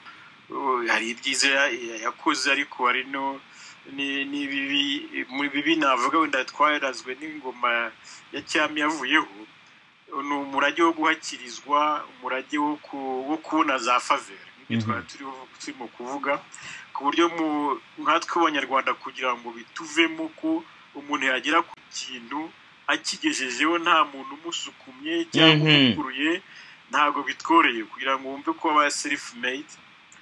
Ku buryo rero usanga bikurikirana n'abanyapolitiki, nubwo usanga bamwe ko bari muri politiki usanga batizeye, ahari bakeka ko hari abandi bantu bazabakinira bakazabafata bakabatereka mu ntebe. Njye ahubwo mbona benshi bagira kwizera ahubwo gukabije ku buryo bumva aribo bagomba kuba kamara, ko ibintu byose aribo bagomba kubitangira bakabigeza ku iherezo. Siko mbibona cyane, usanga benshi mu by'ukuri bari bokiparotere gusa, no kuvuga bari mu kibuga, ariko mu by'ukuri bari basinziriza abanyarwanda, ku buryo abanyarwanda bashobora kuvuga ati dufite abakinnyi bari kutwigira uko ejo tuzabasha guhinga, ejo abana bacu bazabasha kwiga, uko tuzabasha kwivuza. None bigatuma ahubwo wenda nta n'abandi bantu babijyamo bavuga ati hari abantu babirimo, ariko mu by'ukuri ahubwo batabirimo mu by'ukuri, barimo gusa bari mu kibuga ariko badakina, nta projet igaragara, porogaramu ifatika bagenda bakonorora ngo bayihe bavuga ati ni imyaka iyi, nyuma y'imyaka ituma twizanga kugira ngo barebe ko hari icyo bazageraho. Mu by'ukuri usanga hari benshi njyanganira nabo bakambwira bati ariko uko mubizi muri 5-9 ninde waduhaye igihugu? Twe twakifatiye cyangwa abantu baduhaye igihugu? Urabona revolution muri 5-9 uko yagenze, abayikoze mu by'ukuri bari bakeya. Tuvuge wenda tutayiciye ku ruhande ko abahutu barabashije kuyikora, ntabwo ari uko bafite ibyo nakwita ubushobozi bufatika bukomeye, ari ubumenyi bwo mu mashuri, ari ubukungu buhagije ku buryo bari bafite ingufu za politike zihagije kuba bavana ingoma ya cyami. Nkeka ko hari amakosa menshi cyane ingoma ya cyami yakoze, cyane cyane no kuba barashatse kujya muri gufatanya n'abari muri bloc communiste, ku bigo byatumye Amerika n'Ababiligi yakoreshaga bafata icyerekezo bakavuga bati ubwo hagiye kuba independence n'abantu batangiye kujya bakorana bakorana n'abakomuniste nabo bagomba kuvaho. Hari ibintu byinshi byatumye revolution igenda kuriya ariko ndabitari kugenda kubibona bavuga bati abazungu baduterekeye kumbe ubutegetsi uri kubyumva no ku buryo urabona ejo bundi FPR uko yafashe ubutegetsi nayo nabira bitero byabaye birwanya Repubulika 61 y'inyenzi zagiye zirwana kugeza zitsinzwe mu 38 ubundi bakongera bakajya kwivugurura bakaza kuba muzaranu kugeza zihindutse mu 87 FPR ntako batagerageje ngo bumve bagira bafata u Rwanda ariko byari bikomeye kugira ngo ubutegetsi bwa Repubulika babukureho. Ejo bundi muri 94 kuba byarabashije kugerwaho ntabwo ari uko abari abantu b'impunzi muri FPR bafite ingufu koko zihagije kuba bavana miliyoni zirenga 8 mu Rwanda ngo bazirukankane hakuriya birukankanye abantu bagajya muri Kongo. Mu by'ukuri byashobotse kubera iki? Kubera gusa Amerika yashakaga isoko muri Afurika, ishaka amabuye yo muri Zaire. Habyarimana yakomeje kubibamba atabaha inzira.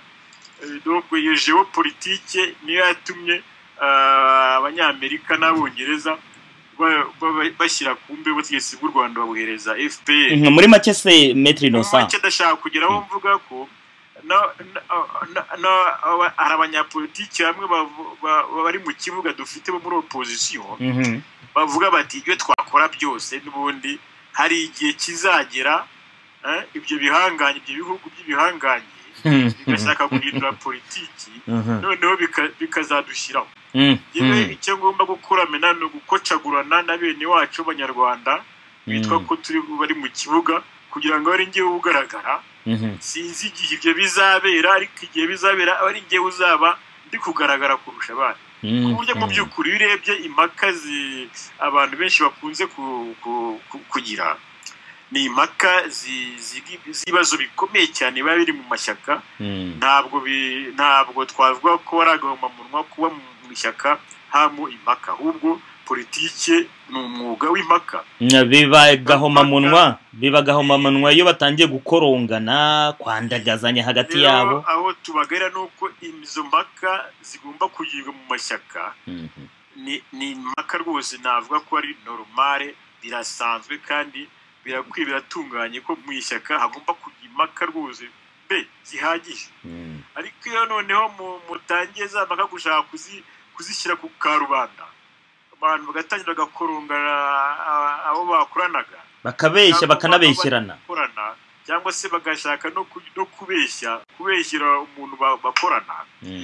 Usanga umukino wa politiki wahindutse ukundi ubutaye agaciro, atawuhesha agaciro kandi ari umwuga ukomeye kuko ari umwuga ugena n'indi myuga yose. Imyuga yose dukora itangazamakuru, ari ukuba avoka, ari ukuba wakwihingira, ari ukuba wakora iki, yose ni umwuga wa politiki uzayigena. Kuba rero abantu bashaka kujya mu mwuga nk'uwo nguwo batagira indangagaciro zikomeye cyane zo kuba baba inyangamugayo, icyo gihe niko tugenda tubona nyine ibihugu bigenda bishwanyuka bihereye hejuru, kuko abantu baba sosiyete baremeye bakagera aho hantu aribo. Niyo mpamvu hari abajya bavuga bati ntabwo tugomba kurenganya ko tuba dufite abanyapolitiki babi, ahubwo ugomba kubona twe tukaba turi abaturage babi. Victor Manege tabacyamuye mu by'ukuri ntabwo uba uri umuturage mwiza wo kugira ngo tubashe gutanga umuganda. Nari ngiye kubaza Victor Manege we ukuntu abibona mu by'ukuri abantu bakora politiki mu Rwanda, tutiriwe tuvuga amashyaka yariyo cyangwa se abantu ku giti cyabo. n'amashyaka turayafite niba ngombwa bitavuze iri n'iri. Statut y'umunyapolitike ni iyihe ko? Tubanze twumvikane ku kintu kimwe. Kuva aho Repubulika igiriyeho, donc muri dukoze constat y'iki gihe, Repubulika y'u Rwanda ifite deficit ebyiri. Deficit yo kutagira umunyapolitike de carrière ntabwo umuntu abivukana sibyo ntabahari nk'uko muri za 59 babyitangiriye bakitangira igihugu bakitangira abaturage bakavuga bati tugiye kubyiga tugende twiyamerera kuko ni nk'umwuga mu yindi harimo n'akantu kadon ariko birigwa rwose kandi bigakorwa na exercice donc ni en fonction du temps abo rero ntabwo dufite dufite abantu ba amateur iteka abantu improviser etc ni no mpamvu ibintu bidupfana donc par comparativement n'ibihugu byo muri Afrique de l'Ouest n'ibihugu byo muri Afrique de l'Est bo bafite abantu bagiye bakuru uwo mwuga koko babikunda kandi bazi icyo bibiri donc bemera kujya muri izo za competition batemeye kujya muri za nomination deficit ya carrière ni y'amaparti abo banyapolitike bapomerwa ntabwo icyenda rya politike ryo gusa kugira ngo riharanire ubutegetsi cyangwa se riharanire ko programme yawe y'imbere mais aussi harimo la composante ya éducation ya formation y'aba politiciens amaparti yacu iyo ari byo byose ntabwo iyo composante ifite niyo mpamvu nabo même à l'intérieur des partis tutagenda kuri ndebire iri ya scène FPR yaduhaye ejo ni ukurwanira imyanya aho kwita kugira ngo ati koko tugomba guforma abanyapolitike bacu bagomba kugira imbere vision ya FDI programme FDI ibintu kagera bihinduka ariko abantu kuko ni certaine cohérence muri carrière yabo bantu no dufite ibintu bibiri donc ntaba hariho ariko nta n'ishuri ryo kubaforma no dufite rero kuko ibibazo yo constant maître inosavuga cyangwa byose tuvuga tubizi muri kwa kuvura indwara ya Republika ni tugomba kugarukaho kuko uko yatangiye yacitse intege ibura abantu ibura n'ahantu yashakira bavugutira uwo muti niko uburyo abantu bajya muri politiki mu Rwanda usanga ari abantu baba bishakira kugaragara ndetse bikanabakoresha bakagira za comportement twakwita scandale ntabwo ari ukugaragara komite ni ku nyungu ko politiki justement muri iyo deficit dufite ni instrument cyangwa ni outil yo kugira ngo ugere ku kindi kintu se niki ni za business turaza ari abadepite bacu iyo bagiye bakindi cyambara gukora niki no bucuruzi ntibatinya no gukora ibintu bibaha ikinego ku buryo ugasanga mbese ugasanga ibintu byo gukora twebwe vraiment bigiye gukoresha ijambo trop fort duhora mu bintu bya compromission donc niba executive cour ya dans les trois pouvoirs les ingizi tuvuga les institutions za Republika uko veut pas vuga tuvuga équilibre za pouvoir ariko pouvoir ikomeye n'executive kubera iki pouvoir ikomeye executive nibuka ibyo ndanziro rero yatubwiye pouvoir ikomeye n'executive ni pouvoir ifite budget donc izana ibintu igatanga n'amafaranga n'executive rero ntabwo kuko ni nayo amafaranga judiciaire ni nayo amafaranga legislative usanga umudepite aza kurampa ku ministre kandi ubundi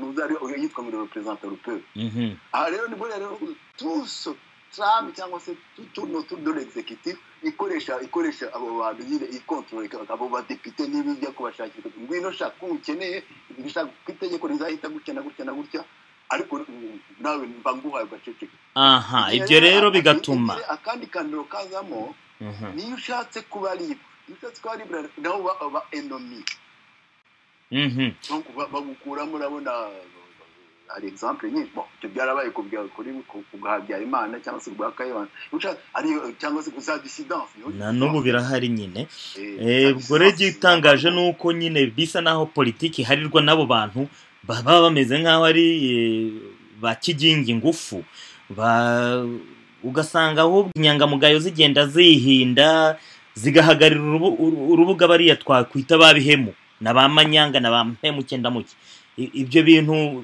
François Munyabagisha wumva amaherezo arayaye mwabivuze mu mwanya Victoria bivuze Innocent yabivuze ati ndagiye ikintu cyo vuga ati ngira ngo Victor ati nta shuri dufite iryo shuri tugomba gushyiraho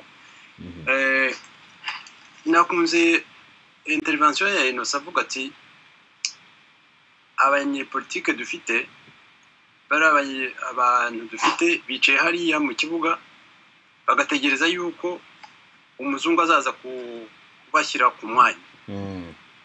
Ibyo ni ibintu bigaragaza ko mu by'ukuri bo ntabwo batekereza umukino, ahubwo batekereza akazi bagomba gukora mu kibuga. Bo baratekereza ko umuzungu aza akabaterura akagenda akabashyira mu izamu, akabinjiza mu izamu, noneho bakiroturwa muri file bati twatsinze. Aho rero niho hari ikibazo gikomeye cyane, kuba abantu bareba barangamiye umwanya aho kugira ngo barangamire icyo bagomba kumarira igihugu. Nibyo koko usanga niyo bavuga ibyo barushanwa bo bajya hariya akavuga ngo kana kuriya ngo ndabingo ntabwo ndusha ngo adresse nyinshi n'abazungu, nta ndusha kuvugana n'abazungu, ugasanga mbese politike yabishingiye ku kimenyane bafitanye n'abo bazungu. Ntabwo ari bibi, ariko nkeka ko benshi ari byo bagira priority. Ngo ni realisme, ariko ngewe numva biteye isoni ko bimeze nka wa muhungu utegereza yuko bamufatira umukobwa ngo bamumufatire kugira ngo abone uburyo aryamana nawe. Niba dushaka gutegeka igihugu, niba dushaka kugira akamaro igihugu cyacu, twareka gutekereza ngo tuzategereza ko abazungu baza kudushyiraho.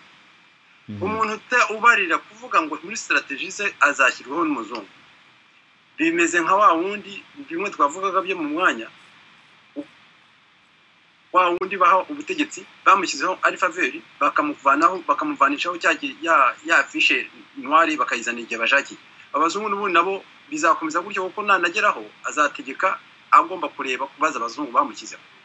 Donc ibyo bintu ni ikibazo gikomeye cyane, ni ishuri tugomba gukora tukigisha kugira ngo hazavuke abandi indi generation nshya y'abanyepolitike bumva akamaro, bumva iki gihugu kibategerejeho, bakabantu banumva yuko bo bazabugera kubwo bazabona izo ngufu z'ubutegetsi, uwo mwanya w'ubutegetsi babigejejweho n'igihugu ubwacyo, kubera ko cyo kizi icyo kibatezeho. Aho rero niho nyine tugomba gukora akazi gakomeye cyane ko gukomeza kwigisha, tukigisha bato, tukigisha nabo ngabo bari mu kibuga, ariko nanone nabo tukaborohera, kuko kubera ko rya shuri ritabayeho, ni abantu babonye yuko mu kibuga hakenewe abakinnyi, barahaguruka bajyamo mu kibuga. Bo bakaba bazi yuko aribo bakinnyi bonyine babaho babishoboye, bazi ko gukina ni ukugera ni ugukinira mu kirere, umuntu bakaguterwa bakagushyira hari ukabona ubutegetsi. Ariko gukina ntutekereze uvuga uti ese ubutegetsi nzategeka gute, umutegetsi ategeka ati. Igitangajwe nuko nyine n'abagomba nabo baba bashaka kubigaragaramo cyane, hari n'ababa barabinyuze mu by'ubutegetsi bizwi yuko hari ibyo bakoze mu by'amafuti. Victor yigeze kwandika ati cela qui foutre le bordel et puis foutre le camp, ugasanga barongeye baragarutse, nibo bongeye kujya kuba intyoza mu banyapolitiki. Ni ukubera iki abantu b'inyangamugayo bihinda ntibagaragare? Abo ngabo uvuga bakoze inoza bakagaruka, bo ntabwo baba babona ko bakoze nabi. Bo hari n'igihe babona wenda bakavuga ati narihenze, no bakavuga ati ngewe ndagarutse, ni ngewe umukinnyi, ni ngewe bari bose, reka nze ndongere ngaruke wenda njye kwikosora. Ibyo bintu byo ntabwo umuntu yabigaya. Noneho ikibazo baza uti abantu b'inyangamugayo kuki bo bihinda. Niyo twigeze kuganira tubigarukeho, burya kuvuga ngo ugiye gukina politike ni kimwe n'umuntu no kuvuga wenda ngo ugiye kuba padiri. Igomba kuba ufite impano ikujyanamo. Ntabwo ari abantu bose bazahaguruka kujya gukina politike. Hari abantu bazi kuvuga neza ariko bakaba badashobora kuvuga ngo ngewe ngiye kuba umunyamakuru, kandi umunyamakuru nako ni akazi ko kwigisha abantu. Hari abantu hari umuntu ushobora kubona ukavuga uti uriya muntu wamujyana akajya gukina politike, ariko we ntawimukirigita, n'umugezamo azasinzira, azabanuye. Donc mu bantu kugira ngo tubone abantu bitabira politike ni bimwe rya shuri Victor avugaga ko tutagize ubutegetsi bwigisha burema iryo shuri ry'ubutegetsi. Mwese uko muri batatu murimo kuvuga muti hagomba kuba ikintu cyo kwigisha ariko ubundi ikintu gitangaje nuko abanyapolitike bibasira umuntu wese bisa naho ngo atari umuyoboke wabo cyangwa atabahatsweho cyangwa se umuntu ugaragaza ibitekerezo bye binyuranye n'ibyabo. C'est normal baracyari mu kiburamwaka ntabwo bariga neza ngo batsinde. Igitangaje nuko kubona rimwe na rimwe ndetse bamuturuka impande zose. Bamwe i Kigali bati uriya kanaka no umuntu urwanya ubutegetsi ni RNC cyangwa ni FDLR. Ku rundi ruhande nabita ko bari muri opposition nabo bakamutera amacumu ngo ngoriya no mukozi wa Kagame. Ngira ngo Victor hari umudamu wanditswe mu binyamakuru muri iki gihe witwa Monique Mujawamariya wabonye ko bamwibasiye kugeza ubwo bavuga yuko akorana n'imitwe y'iterabwoba yo mu Barabu ariko muri opposition naho ntago bamucera kari urutega baravuga ngo uriya ngo mumwitondere ngo ashobora kuba ari igikoresho cya Kagame. Uwo muntu no muntu uzwi mu bintu by'uburenganzira bw'ikiremwa muntu no muntu ufite ONG iharanira guteza imbere abagore ariko kubera ingenda akoze muri iyi minsi yanyuze mu Rwanda, i Burundi, Afrique du Sud niho atuye, yagiye muri Moyen-Orient, ubwo bamugeretseho umutwaro kuba akorana ngo n'imitwe y'iterabwoba. Ibyo bintu murumva bizakemuka bite? Tutarajya kuri sujet ya Monique Mujawamariya, reka nongere nshimangire akandi kantu Innocent yavuze kubyerekeranye na deontologie. Nubwo bwose iyo deficit twavuze hari ishuri cyangwa se même y'abanyapolitike nyabo donc bitangirira ko ku gihugu nabake bazima mu nakwita bazima bariho bafite ikibazo cya encadrement ibyerekeye ko ethique. Ariko sinaho honyine ngo abonye ko hano muri Canada cyangwa se muri Quebec ikibazo cya ethique ni ikibazo gikomeye cyane. Donc uritwara ute muri nk'umunyapolitike donc niba wishyize mu rwego rw'umunyapolitike uritwara gute par rapport au statut de politicien et par rapport aux autres politiciens par rapport à la nation tout entière. Donc urasanga aho izo balize izo dimension zose ntago bajya kuzishaka. Ntabwo zihari nabyo byose kugira ngo bijyeho ntabwo gusa ari ishuri zagiye ni nuko ngako bwibuka bya nigeze kubabwira comment on fait c'est roi on se corde. Nitatagiye twexivio integrité honnêteté iyo comportement et muri communication etc. ntabwo nabyo bazabimenya no ibi byose dukora pedagogie dusa nka communication pedagogie tugomba gukora ni ngombwa kugira ngo iyo ethique ya politique siyo wenyine gusa niza métier zose sasa cyangwa se la profession libérale zose zigira une certaine conformité, une certaine norme de conduite bagomba kugendera kugira ngo bigende neza. Aho rero bituma udarespecta undi iyo ethique nyine urespecta umuntu urafata nk'uriya mudamu tugaruka kuri iyo sujet ya Mujawamariya. Mujawamariya si ubwa mbere agiye. Mujawamariya muzi ko ari un activiste pour la défense des droits de l'homme kuva kera rwose. Mujawamariya muzi ko akora za initiatives zerekeranye na défendre zikora promotion de l'émancipation de la femme en général et puis de la femme en particulier. Ni ku isi yose noneho hasigaye abikora. Ni ku isi yose noneho ubundi umudamu nk'uriya ugombye ko ni fierté rwandaise en particulier noneho ugiye kumujyana mu bintu bya politiki uzi ko mfite nta banga ririmo twize kumusorita muri VPRX rwose. Mujawamariya aratubwira ati njyewe je dois me rassurer ko mutari mu bintu bya politiki.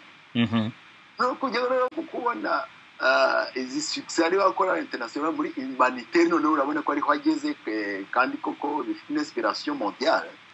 Oui. Aho kugira ngo mukore ni promotion y'umunyarwanda kazi kuko abanyarwanda sinzi ukuntu twabana. Ubu dutangiye kuvuga ngo ariho arafomata terrorisme n'abaribane n'abahisbola n'abairaniens c'est ridicule. C'est ridicule. Uro nkabana ko très méchant aussi.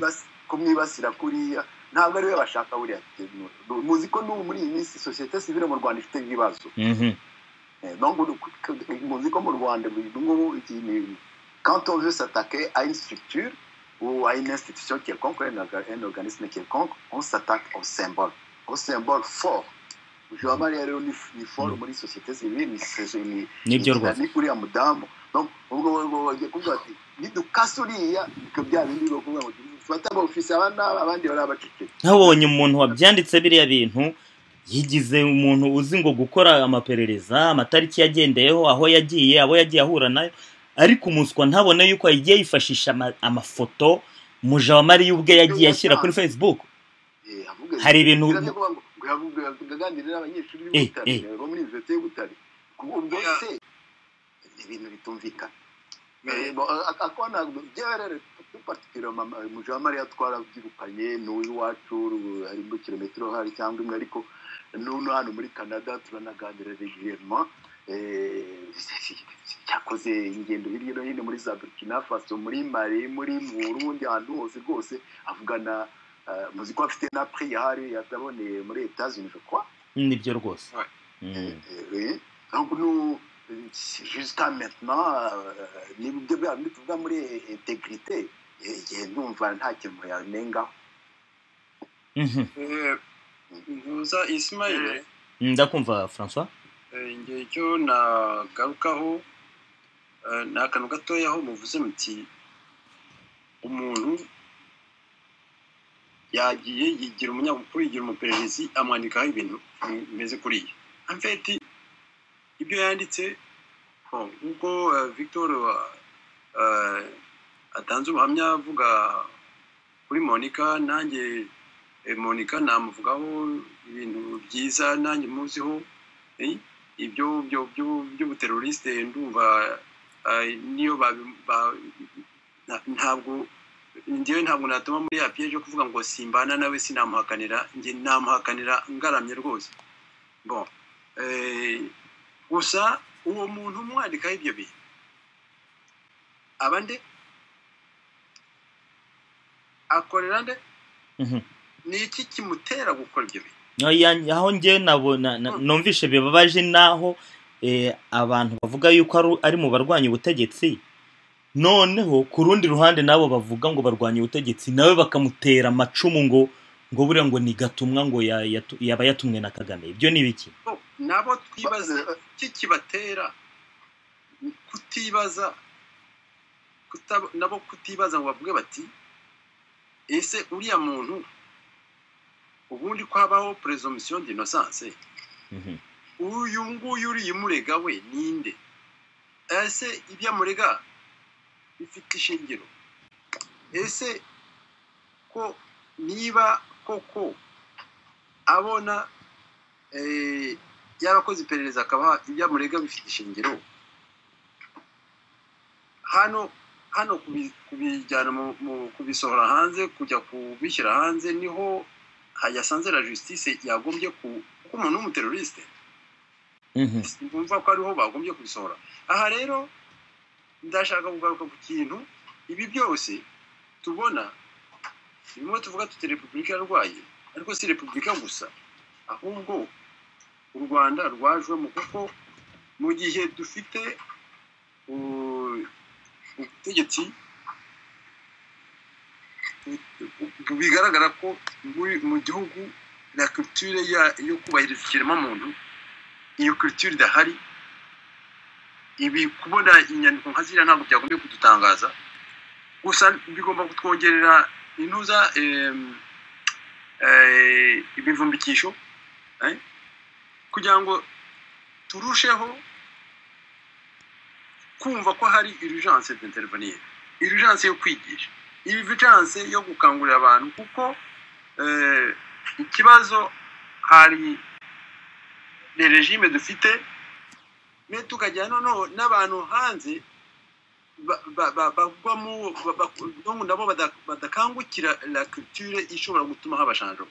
Nk'ibyo uvuga uti abantu bari hanze bitwa muri opposition bajyaho bakavuga ngo muramwitondere, muramwika donc ko abo bantu bitwa ngo namashyaka nabo bafite icyo kintu cyo kwikanga, guhara bikangaza baringa paranoia. Tugeze kuvuga paranoia yo mu gihugu paranoia yagiye no mu bantu bose ko ntabwo byumvikana ko umuntu urimo haranira guhindura ubutegetsi mu Rwanda ashyira imbere ikintu cyo kuvuga ngo yirinde kanaka uramwirinda koma umwirinda uri he niba ushaka guhindura ibintu mu gihugu ahubwo umuntu nawe mwegere muganire kuko nta kundi kuntu ushobora kuzahindura ibintu utaganira n'abantu rero muganire none nawe we kwikanga we kuvuga ngo ninganira nawe ngo azantega arinira kugutega wowe wakwiyemeye niba wumva udahagaze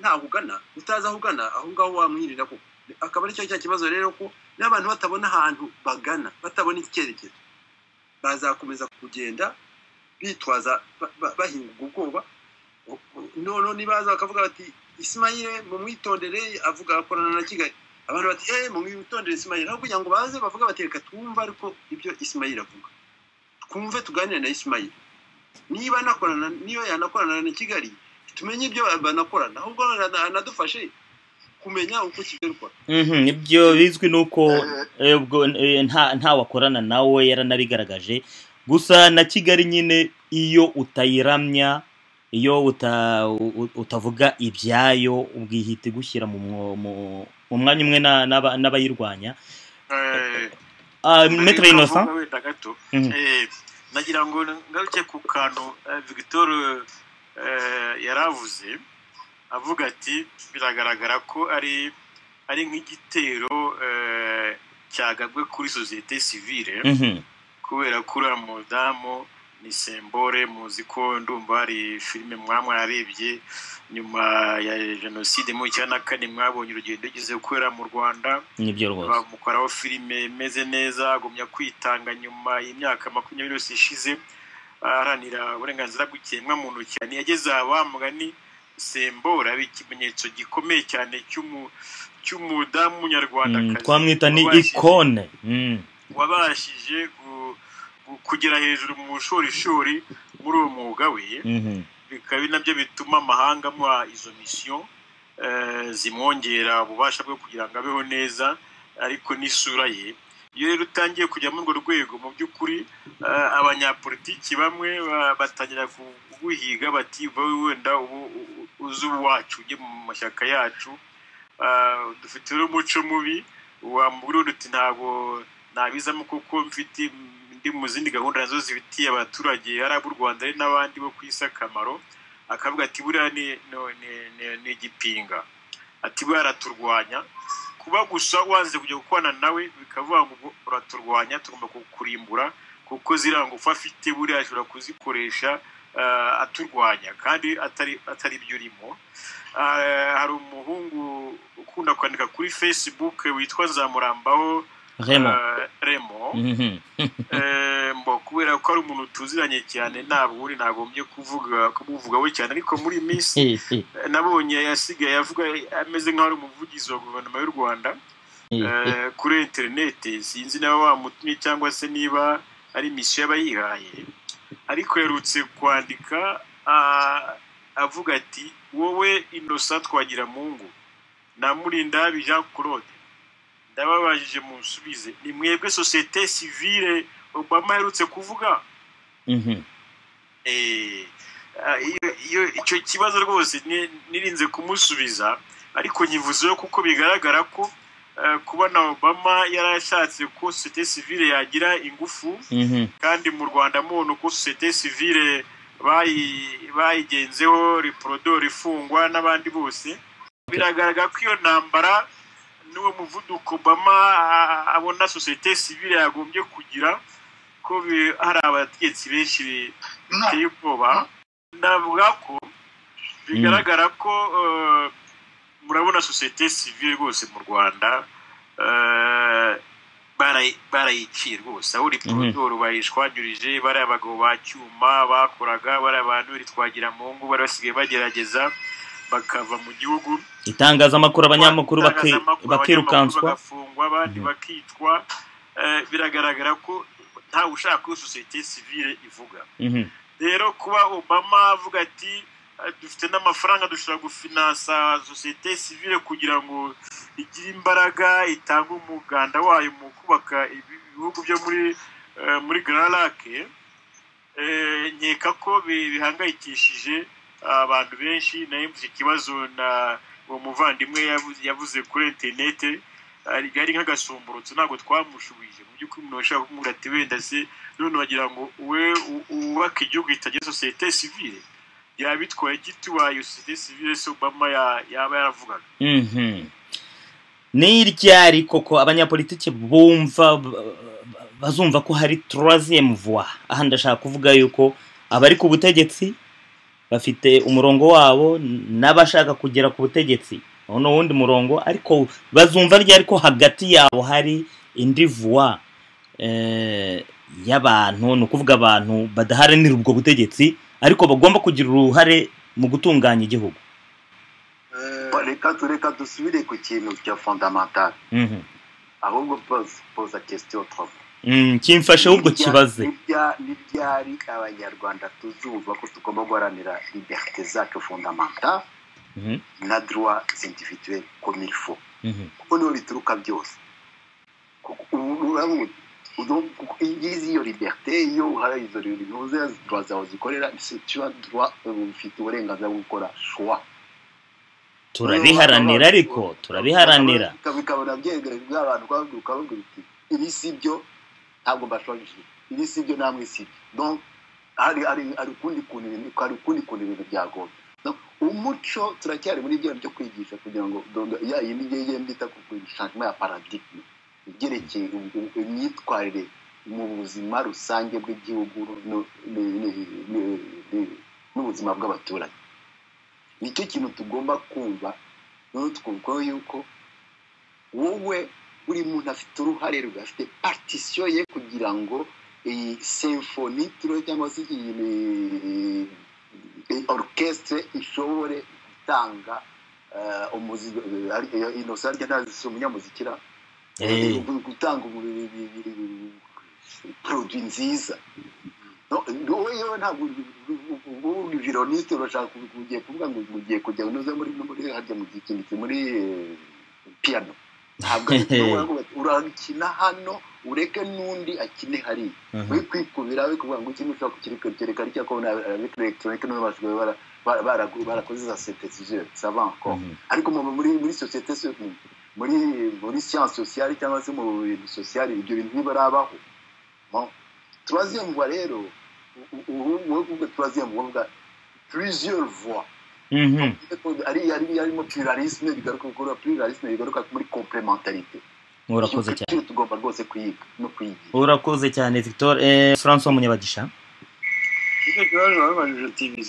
Bizaza bite kugira ngo abanyepolitike bumve ko hari plusieurs voies zigomba uko Victor yabivugaga. Sinzi niba byumvikanye neza, ariko ndumva mu byo Victor yavuze numvaga bisa nkaho birimo, ariko si ndagira ngo wenda byumvikane neza. Abo banyepolitike bazabimenya ari uko babona ko izo troisième voie zifite umubyizi, zifite contribution. Bon, niho bazabimenya. Ntabwo bo bazicara hariya hamwe ko baba visionnaire ngo bavuge bati les sociétés civiles hari troisième voie, bari abantu nabo bafite umubyizi umusanzu batanga. Byo ntabwo il faut tugomba kwigisha, tugomba gukora ku buryo izo sociétés civiles zitanga umusanzu. Noneho rero ubwo ndavuga ku banyepolitike, noneho kwibaza rero ngo mu gihugu cyacu ibyo bizagerwaho gute, kuko ni ibibazo bibiri bitandukanye, abanyepolitike no mu gihugu, kuko igihugu ntabwo kigendera kuri politike. Igihugu cy'u Rwanda ntabwo ari politike ikiyobora. Igihugu cy'u Rwanda ubu ngubu kiyayoborwa n'imbunda, ntabwo ari politike. Urumva rero ko kugira ngo bizagerwaho bizasaba ko nanone bihindura ya paradigme y'ubutegetsi.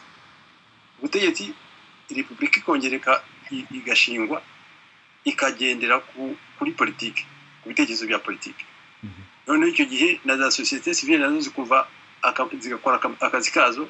Icyo gihe umunyepolitike azabona ko société civile ifite akamaro ifite ingufu azakorana nayo azanayiha ingufu ayitize ingufu nayo ikora. Urabona nka hano muri Canada barakubwira bati hari za ntuza za ONG zemerewe gufata imisoro amfe gusoresha. ONG zemererwa gusoresha zitanga rero sudempo no gusoresha. Urabwira umuntu ONG zikavuga ngo nge leta yanyemereye kuza gufata umusoro ngo mpa amafaranga abo wari kuzasorera leta ngewe yampe, noneho nuyampa leta umunsi wo kujya gusora uzababwira ko wayampaye, noneho wowe ONG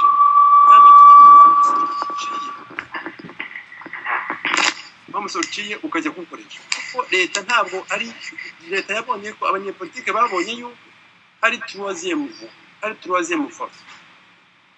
Noneho baravuga bati bariya nabo reka tubahe uburyo bwo gukora. Kuko babonye yuko ayo mafaranga yo bayabonye bayakoresha ibintu na leta yagombye kuyakoresha, leta ikunguka. Iwacu rero ngaho ibintu bigomba guhindukira. Donc igihe troisième voie iyo société igaragaza ko ifite nayo umubyizi itanga, leta iha ubwo burenganzira natanga urugero rwa hano muri bihugu byacu, leta iha uburenganzira za ONG gusoresha. Bon, ubivuze gutyo umuntu yavuga ati ibyo ntibishoboka, nyamara nibyo kuko za ONG zemeta za reçu d'impôt zigapercevoir imisoro, noneho uwabahaye amafaranga nyuma yaho akondorane yajya gutanga umusoro ya yandi yahaye ya ONG akayavanamo, kubera ko leta ivuga iti iriya ONG izakora ibintu natwe twagakoze. Rero hari mu guhindura rero ibintu by'iwacu kuko dufite ikibazo cy'uko ngubu ibyo bikorwa mu gihugu kigendera kuri politiki. Twebwe iwacu n'igihugu cyacu ntabwo kiragendera kuri politiki, cyagendera ku mbunda. Urumva ko dufite ibintu bibiri: kwigisha abanyepolitiki bakaba bari prepare kumva ukuntu bashobora gukorana na société civile no kwigisha société civile kumva akazi kayo nk'uko Victoria bivugaga, akazi kayo igakora, kuko nta muntu uzajya, ntabwo ari abanyepolitiki bazayihamagara ngo nimuze mukora ibingibi. Ntibishoboka. Nuko bo igomba kubaho tukayigisha nayo ikazamuka, nk'uko abanyepolitiki nabo tugomba kubigisha bakazamuka. Noneho tukaba dufite indi defi yo kuzahindura ubutegetsi tukabuvana ku gisuti tukabujyana kuri politiki. Abo bategetsi ngubu dufite tukabihanga tukamenya ko nabo umunsi bamenye ko kugendera kuri politiki, kugendera ku bitekerezo bifitiye inyungu nabo ubwabo kurusha gutegekesha ibisuti, numva ko bizashoboka guhindura ibintu.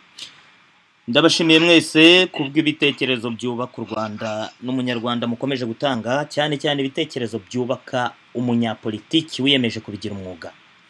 Ndibutsa abakunzi bacu ko twari kumwe na Victor Manege Gakoko na François Munyabagisha bari hano muri Canada. Tukaba twari kumwe kandi na Maître Innocent Twagiramungu uri Bruxelles mu Bubiligi, mugenzi wanjye Jean Claude Murindahabi uri Paris. Mwese ndabashimiye. Ubwo nkabansezeye no kubakunzi bacu mbararikira ikiganiro cy'icyumweru gitaha. Murakoze.